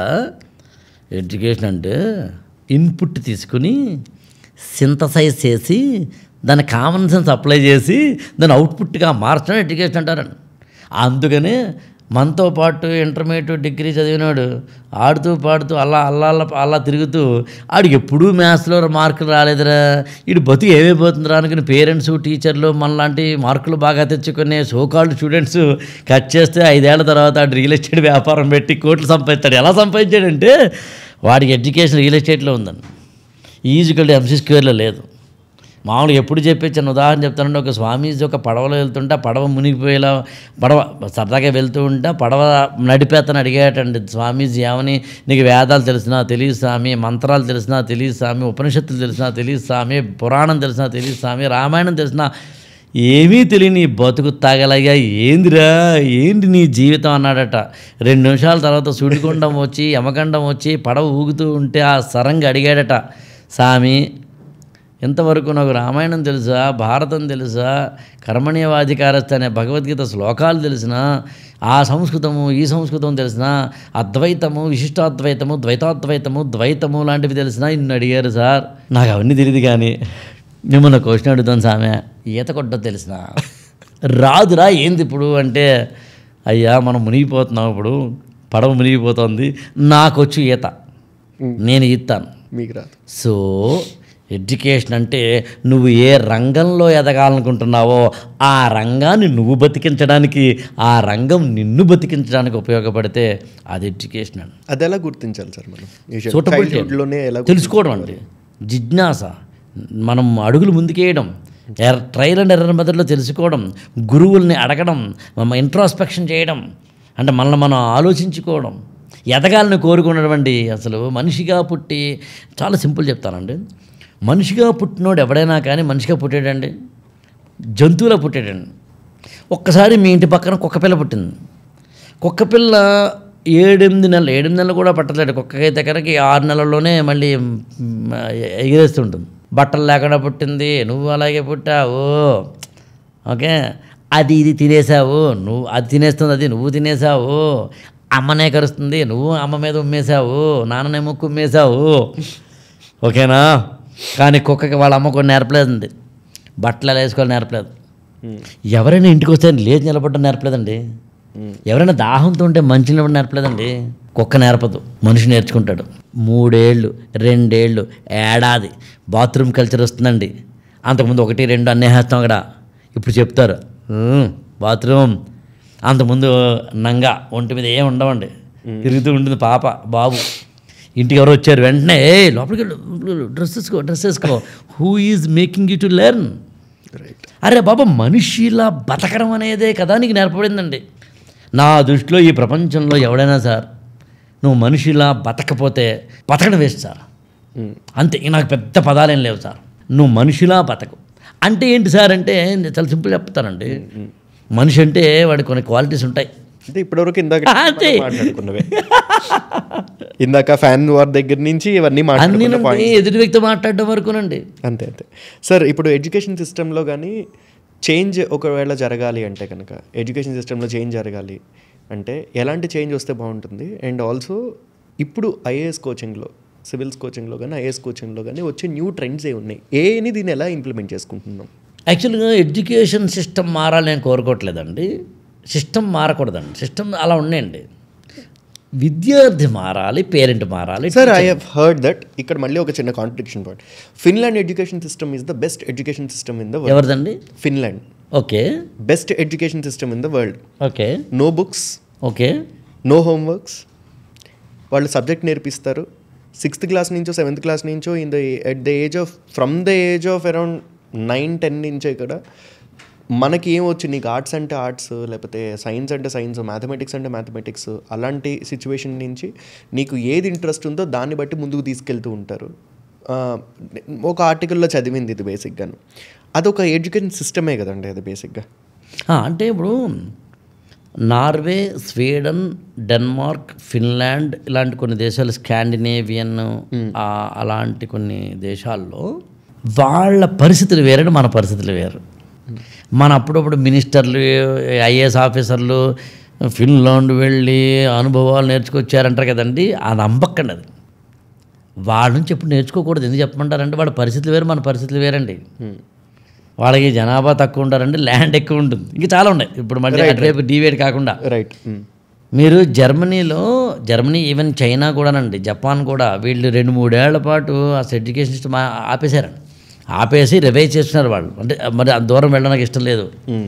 సింగపూర్ లాంటి దేశాల్లో జాబ్ రావడానికన్నా ముందు, అంటే ఎడ్యుకేషన్ అయిపోయి జాబ్ చేస్తాడు చూడండి స్టూడెంట్, అంటే 20 ఏళ్ళ వాడు అనుకుందాం, వాడు ముందు ఆ దేశ సైన్యంలో పనిచేసి అప్పుడు నువ్వు జాబ్లోకి వెళ్ళాలి. రైట్. చాలా దేశాల్లో ఉన్నాయండి. మనది వేరు, మన సిస్టమ్స్ వేరు, మన పరిస్థితులు వేరు. మనకి ల్యాండ్ తక్కువ, జనాభా ఎక్కువ, డెన్సిటీ అంటాం, పాపులేషన్ డెన్సిటీ ఎక్కువ. మనది ఒక క్లోజర్ సొసైటీలోంచి ఓపెన్ సొసైటీలోకి వెళ్తున్న ట్రాన్సిషన్లో ఉన్నామండి. డెన్సిటీ దగ్గరికి ఒక చిన్న పాయింట్ సార్, మళ్ళీ sorry to interrupt in between. మన పాపులేషన్ డెన్సిటీ కంటే కూడా సింగపూర్ పాపులేషన్ డెన్సిటీ చాలా ఎక్కువ. ఆల్మోస్ట్ మన దానికంటే సింగపూర్ పాపులేషన్ డెన్సిటీ 4 times ఎక్కువ, 4 to 6 times ఎక్కువ. అలాంటిది సింగపూర్ డెవలప్ అయినట్టు మన ఇండియా ఎందుకు డెవలప్ అవ్వలేకపోతుంది? సింగపూర్ ఎంత దేశం అండి? ఎన్ని రాష్ట్రాలు ఉన్నాయి సింగపూర్లో? చిన్న దేశం. చిన్న దేశం కూడా అనకూడదు కానీ నిజానికి ఒక రాష్ట్రం కిందే, ఒక రాష్ట్రం కూడా కాదు. తెలంగాణ అంత ఉంటుందేమో. తెలంగాణ కూడా కాదుగా, హైదరాబాద్ అంతండి. సింగపూర్ అనే దేశాన్ని మీరు ఒక్కసారి కనుక కంపేర్ చేస్తే హైదరాబాద్కి అటు ఇటు.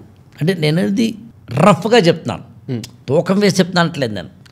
అంటే ఏం చెప్పాలనుకుంటున్నాను ఇక్కడ వ్యూవర్ కానీ అది మీకు కానీ, అంటే చిన్న దేశం అని చెప్పడం, చాలా చిన్న దేశం అని చెప్పడం, that is my point.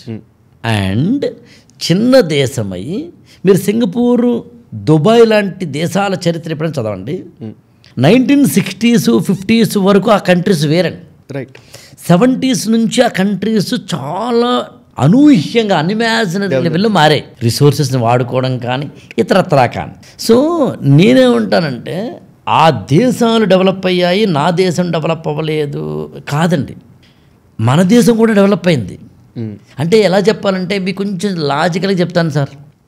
Me brother మీరు ఉన్నారండి, మీ బ్రదర్కి ఏమో నెలకి 5 లక్షల సంపాదన అండి, మీకేమో 1,00,000 రూపాయలండి.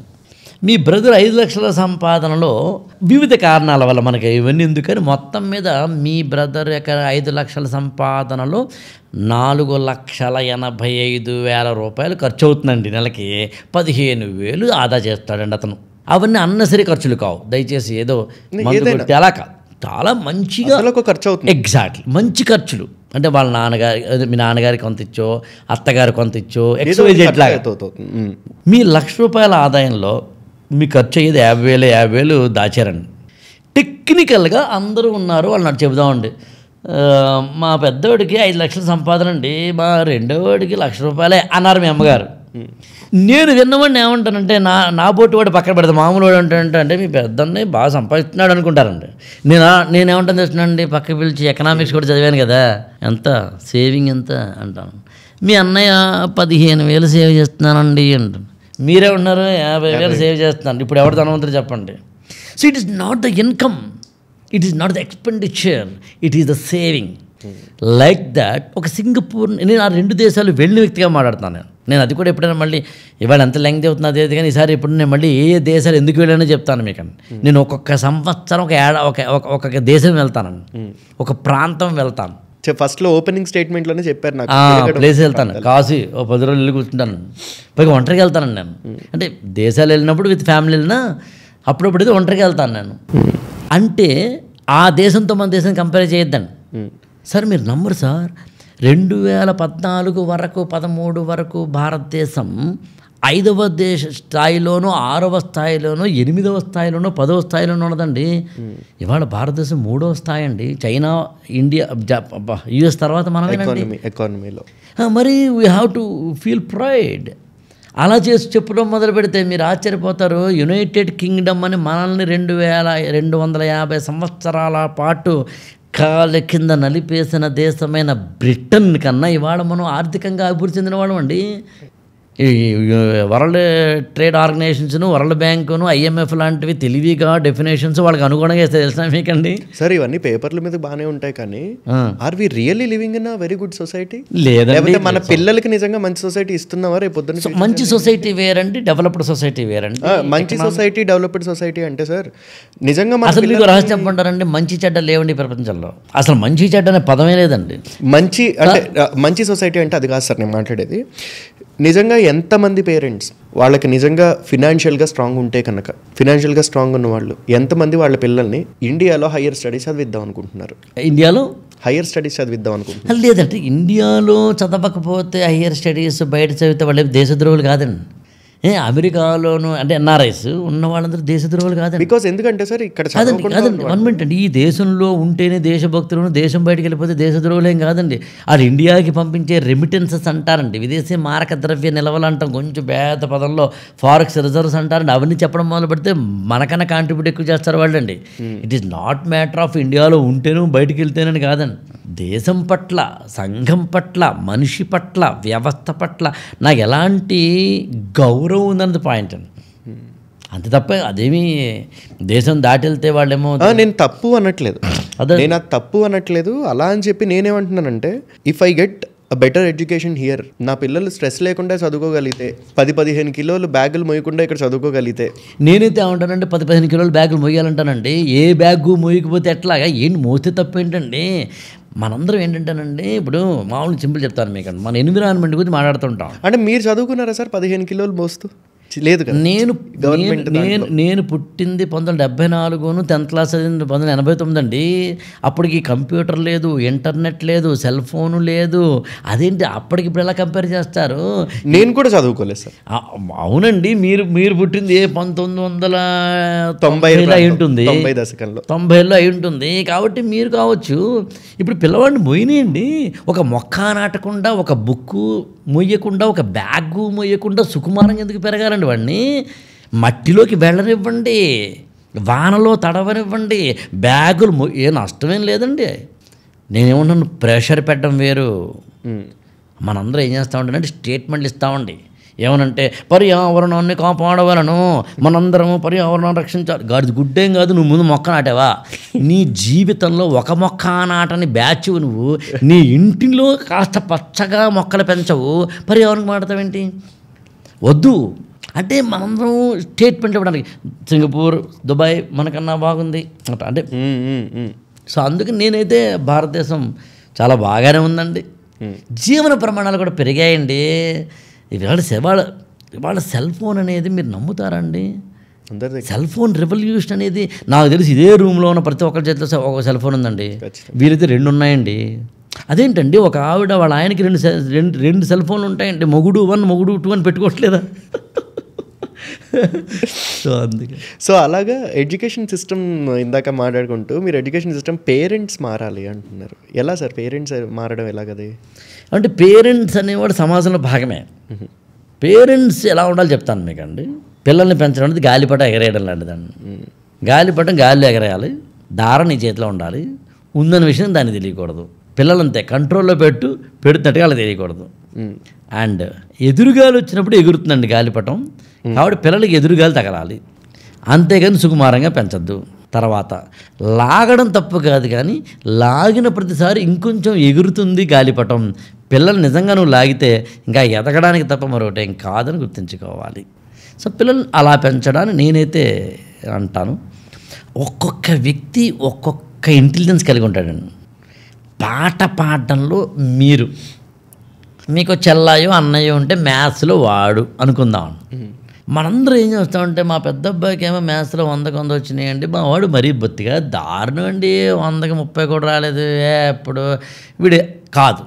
మ్యాథ్స్లో వాడు తెలివైనవాడు, పాటలో వీడు తెలివైనవాడు, మాటలో ఇంకొకటి తెలివైనవాడు, డ్యాన్స్లో ఇంకొకటి తెలివైనవాడు, నటనలో ఇంకొకటి తెలివైనవాడు, కెమెరా పనిలో ఇంకొకటి తెలివైనవాడు, ఎడిటింగ్లో ఇంకొకటి తెలివైనవాడు, మట్టిలో పని చేయడంలో ఇంకొకటి తెలివైనవాడు. ఎవడి తెలివితేటలు ఏంటో కనుక్కోవాలండి.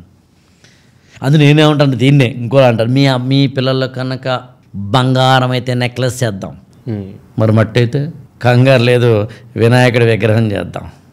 సో మట్టి అయితే వినాయకుడి విగ్రహం చేద్దాం, విత్తనాలు అందులో వేద్దాం, పంట పండిద్దాం. అదే బంగారం అయితే కనుక దాన్ని అత్యద్భుతంగా నెక్లెస్ గాజులో చేద్దాం, ఇనుము అయితే కనుక నాగలి చేద్దాం. ఈ ప్రపంచంలో ఏది వేస్ట్ పదార్థం కాదు. తనను తాను వేస్ట్ చేసుకుని ఏదో వాడు వినియోగించుకోకపోతే తప్ప. Right. So the latest trends in IAS coaching. Latest trends in IAS coaching అండి, కోచింగే అవసరం లేని ఒకానొక పరిస్థితి రావడం. అంటే ఇంకొక 2-3 ఏళ్ల తర్వాత కోచింగ్కి ఎవరు వెళ్ళక్కర్లేదు అన్నది నా వ్యక్తిగత అభిప్రాయం. ఇప్పటికీ అక్కర్లేదు. కోచింగ్కి వెళ్ళడం అనేది ఐఏఎస్లో నా దృష్టిలో రాంగ్ అండి. ఎందుకో సింపుల్ ఎక్స్ప్లెయిన్ చేస్తాను. మీకు ఎగ్జామ్స్ 2 రకాలు ఉంటాయండి. ఒకటి నీ నాలెడ్జ్ని పరీక్షించేది, అంటే నీ ఇన్ఫర్మేషన్ పరీక్షించేది. 1857 తిరుగుబాటు ఎందుకు జరిగిందో వివరించము. నువ్వు ఆల్రెడీ పుస్తకంలో చదివావు. 1857 తిరుగుబాటు, సిపాయిల తిరుగుబాటు చదివావు, యాజ్గా రాసావు. దిస్ ఈజ్ కాల్డ్ ఈ test which is testing your information. Right. ఓకేనండి. అలా కాదు, 1857 తిరుగుబాటు లాంటిది మళ్ళీ ఇప్పుడు జరుగుతుందా చర్చించము. అంటే 2025లో మళ్ళీ 1857 రిపోర్ట్ వస్తుందా లేదా అని చెక్ చేయాలి అంటే నీకు చాలా తెలివితేటలు ఉండాలి. ఇది ఐఏఎస్ ఎగ్జామ్ అండి. సో ఐఏఎస్ ఎగ్జామినేషన్ అనేది ఇన్ఫర్మేషన్ బేస్డ్ కాదు. నువ్వు ఇన్ఫర్మేషన్ బేస్డ్గా ఉండకూడదంటే ఫస్ట్ ఏం చేయాలంటే కోచింగ్ వెళ్ళడం మానేయాలి. అది నేను చేయాలి, నువ్వు పుస్తకం ముందేసుకొని 1857 తిరగబాటు పుస్తకంలో ఏముంటుంది, కారణాలు డిక్క ఉంటుంది కదా, పుస్తకం పక్కన పెట్టు, కాళ్ళు మూసుకో. ఇప్పుడు వచ్చి ఎలా ఉంటుంది? ఇలాంటిది ఎప్పుడన్నా చైనాలో జరిగిందా? ఇలాంటిది ఎప్పుడన్నా రష్యాలో జరిగిందా? ఆలోచించి థింక్. ఈ థింక్ చేయడానికి నీకు ఎవరైనా ఒకరు కావాలంటే స్పర్ధయా వర్ధతే విద్యలో గురువుని పెట్టుకో, మెంటర్స్. డిస్కస్ చేయి, ఆలోచించు. మీకు మామూలుగా దత్తత తీసుకోవడం ఉంటుందండి. మామూలుగా దత్తత తీసుకోవడం అంటే మనకి పిల్లలు లేకపోతే మన చుట్టాల్లో ఎవరైనా తీసుకోవడం ఒక పద్ధతి, లేకపోతే కనుక అనాథ పిల్లలు తీసుకోవడం ఒక పద్ధతి. దత్తత తీసుకోవడం అని మీ చుట్టుపక్కల ఎవరింట్లో జరిగింది అనుకుందాం. ఏదో మన మామయ్య రే నేను మన తమ్ముడు గారు అబ్బాయిని దత్తత తీసుకుంటున్నాను రా అని అన్నాడు అనుకుందాం. 10th క్లాస్ పిల్లవాడు, ఐఐటి పిల్లవాడు రెస్పాండ్ కాకపోయినా పర్లేదు, కానీ సివిల్ సర్వీస్ ప్రిపేర్ అయ్యేవాడు మాత్రం అవునా తీసుకుంటున్నావా ఆల్ ద బెస్ట్ అనకూడదండి. దత్తత అనగానేమి, దత్తత ఎందుకు ఉంటుంది, ఈ దేశంలో అనాథ పిల్లలు ఎంతమంది ఉన్నారు, అసలు అనాథ పిల్లలు ఎందుకు ఉంటారు, వీళ్ళందరినీ కంట్రోల్ చేసేదెవరు, అడ్మినిస్టర్ చేసేదెవరు, దీనికి ఏదైనా మినిస్ట్రీ ఉందా, అసలు ఎలా ఉంటుంది ఇది, దత్తత ఎన్ని రకాలు, దీని చట్టం ఉందా, అసలు Hindu adoptions and maintenance act అలాంటివి ఏమైనా ఉన్నాయా, ఉంటే ఏంటది దత్తత. అబ్బబ్బబ్బబ్బా, ఈ దేశంలో 3 కోట్ల లక్ష మంది మినిమం అనాథ పిల్లలు ఉన్నారని. ఎందుకున్నారు, ఎక్కడున్నారు, ఏ రాష్ట్రంలో ఎక్కువ ఉన్నారు, ఇలా ప్రజ్వరిల్లడం అంటామండి. అందులో ఉన్నవాడు వాడు ఐఏఎస్ అవుతాడండి.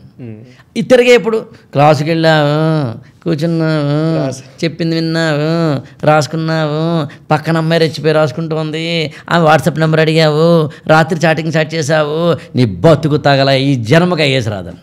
ఎవడైతే ఈ సైకిల్లోంచి బయటపడి ఇంటికి వెళ్ళిపోయి నా గుహలో కుటిలో చీకటిలో ఒక్కడనై సుక్కిన రోజులు లేవా అంటాడు శ్రీశ్రీ అండి.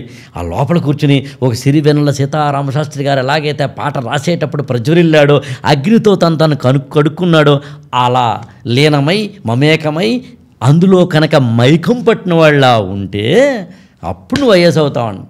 అప్పుడు ఇందాకని చెప్పాం కదా, ఆ సినిమా హీరోయిన్ రష్మిక మందాన ఒక చిన్న ఏదో డైలాగ్ చెప్తూ ఉంటే సామి అంటూ ఉంటే ఆమె ఒక ఫ్లయింగ్ కిస్ ఇస్తూ ఉంటే కింద నువ్వు గంగవెరులు ఎత్తిపోవడం అనేసి పుస్తకంతో ఉంటావని చెప్పడం నా ఉద్దేశం అనమాట. Sir, what would be the best age to start preparation for IAS? 6th class అండి, అంటే 11 ఏళ్ళు.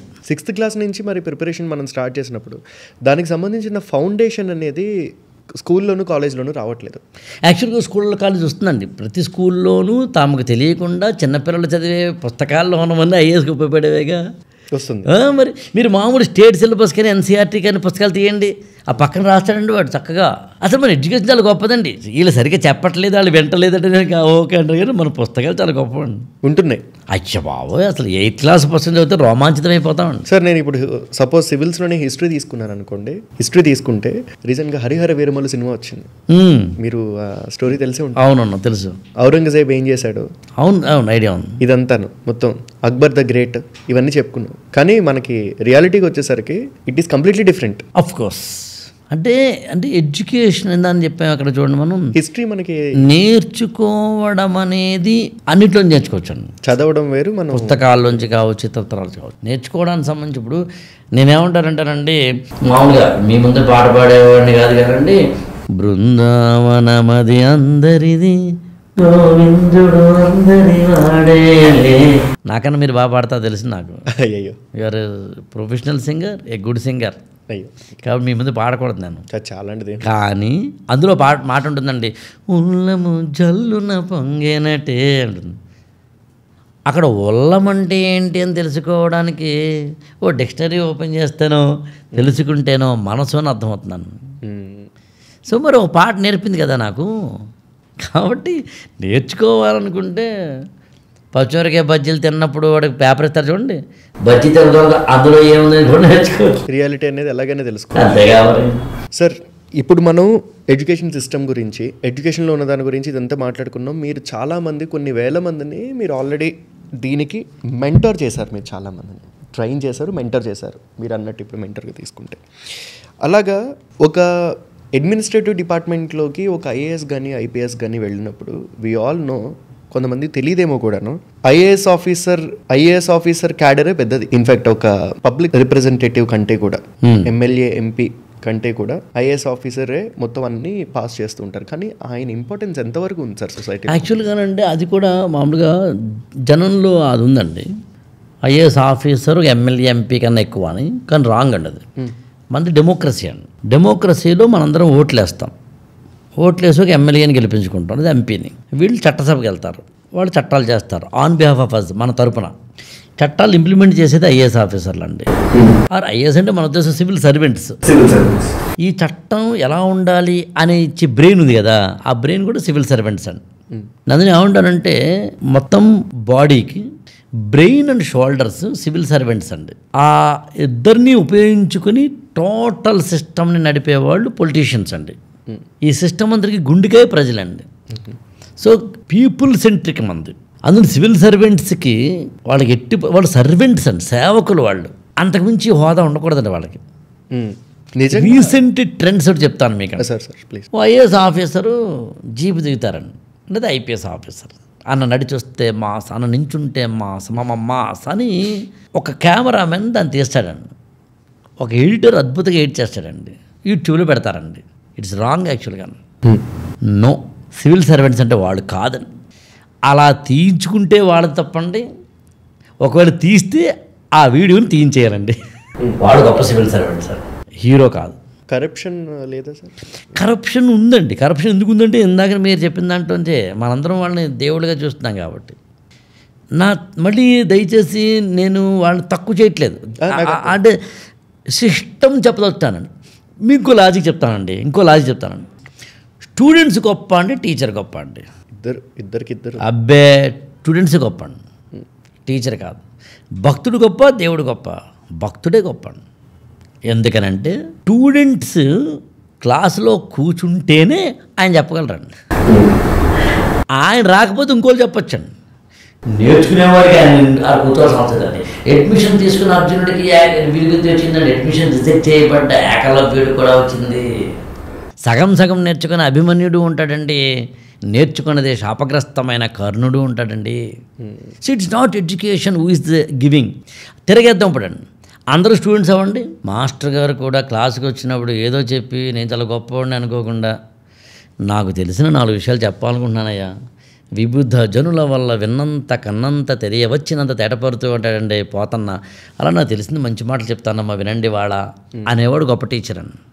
నాకు చాలా విషయాలు తెలుసు కాదని, స్టూడెంట్స్ కూడా మాకు నేర్పుతారని. నా ఇన్నేళ్ల జర్నీలో నిజం చెప్తున్నాను సార్, ఏదో ప్రభాస్ సినిమా ఛత్రపతిలాగా ఒట్టేసో మాట ఒట్టేయకుండా ఒక మాటలా కాకుండా చెప్తున్నాను సార్. నేను ఇవాళ ఎలా ఉన్నానంటే నా స్టూడెంట్సే కారణం అండి. They made me and. కొంతమంది స్టూడెంట్స్ ఆలోచింపచేశారు, కొంతమంది స్టూడెంట్స్ నాలో మనిషిని బతికించారు, కొంతమంది స్టూడెంట్స్ నేను మనిషిలా బతికేలా చేశారు, కొంతమంది స్టూడెంట్స్ నేను ఎవరితో ఎలా బిహేవ్ చేయాలో చెప్పారు, కొంతమంది స్టూడెంట్స్ని ఎలా అంత బాగా ప్రిపేర్ అవ్వాలో చెప్పారు, కొంతమంది స్టూడెంట్స్ నాకు కొత్త పుస్తకాలు చూపించారని. స్టూడెంట్ ఏమో సామాన్యుడు కాదండి, నాకే తెలుసు అనుకుంటే ఎలా అండి, నేను నేర్చుకుని వచ్చాను. ఆ మాటకు వస్తే మనద్దరికన్నా మాట్లాడుతున్నాం కదండి, మనకన్నా వ్యూవర్స్ గొప్పవారండి. రైట్, మనద్దరికన్నా వ్యూవర్స్ గొప్పవారు. సో ఎండ్ పాయింట్ నేను ఏమంటానంటే ఇక్కడ అందరూ గొప్పే, ఎవరు గొప్ప కాదు, అయిపోయా. ఇది అన్ని చోట్ల పాటించండి. నేనే గొప్ప అనుకోవడం మానే, నువ్వే గొప్ప అనుకోవడం మానే, నేను గొప్పే నువ్వు గొప్ప అనుకోవడం మానే. విన్ విన్ విన్ అంటే ఇదే కదండి, నేను గెలవాలి నువ్వు గెలవాలి, అంతే అయిపోయిందండి. మన ఇద్దరం ఇలా మాట్లాడాలి, కానీ కెమెరామెన్ లేకపోతే, ఎడిటర్ లేకపోతే, లైటింగ్ లేకపోతే, వ్యూవర్స్ లేకపోతే మన ఇద్దరు తెగ మాట్లాడామండి, అక్కడ తక్కువ మంది చూస్తే కరెక్ట్ కాదు. కాబట్టి జనాలు కూడా అందులో ఏమంటే ఇక్కడ ఎవడు గొప్ప కాదండి, ఎవడు తక్కువ కాదండి. ఓకే, అట్లా రైట్ సార్. సో మీ పరంగా ఐఏఎస్ కోచింగ్లో కానీ ఇండియన్ ఎడ్యుకేషన్ సిస్టంలో కానీ అసలు ఓవరాల్గా ఒక ఎడ్యుకేషన్ సిస్టంలో, మన ఇండియన్ ఎడ్యుకేషన్ సిస్టంలో చేంజెస్ ఏమైనా రావాలనుకుంటున్నారు, వస్తే ఏం రావాలనుకుంటున్నారు? అంటే ఇండియన్ ఎడ్యుకేషన్ సిస్టంలో చేంజెస్ అనేవి ఆటోమేటిక్గా పాలసీ పరంగా వస్తున్నాయని, నేషనల్ ఎడ్యుకేషన్ పాలసీ అని వచ్చిందండి. అది ఒకసారి చదివితే అంత రెవల్యూషనరీ పాలసీ కూడా ఉండదండి. డిగ్రీకి వెళ్ళాల్సిన అవసరం లేదండి, ఇప్పుడు డిగ్రీ చదవకపోయినా పర్వాలేదండి. అంటే మళ్ళీ మనం డివేట్ అవ్వడం నాకు ఇష్టం. 8th వరకు ఒకటి వచ్చింది, 9th 10th ఇంటర్ ఫస్ట్. అవునండి, అదే కదా మారిందండి ఇప్పుడు. రైట్ రైట్, చాలా మారిందండి. దాని మీద ఒక డిబేట్ పెట్టచ్చు అంతలాగా.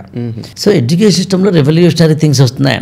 ఆన్లైన్ సిస్టమ్స్ రాలేదా, డిజిటల్ బోర్డ్ లాంటివి రాలేదా, డిజిటల్ ఎడ్యుకేషన్ రాలేదా, అన్నీ ఏ మోడల్స్ రాలేదా, అన్నీ వచ్చినాయండి. కాబట్టి ఎడ్యుకేషన్ సిస్టంలో మనం ఏమి సిలబస్లు మారుతున్నాయండి, సిలబస్ అప్గ్రేడ్ చేస్తున్నారండి, కొత్త టెక్స్ట్ బుక్లో కూడా మంచి ఇన్నోవేటివ్ పాయింట్స్ ఉన్నాయండి. ఎడ్యుకేషన్ సిస్టమ్ మారాలని నేను కోరుకోను కానండి, నేర్చుకునేవాడే మారాలండి. పేరెంట్స్ అంటే నేర్చుకునేవాడే మారాలండి.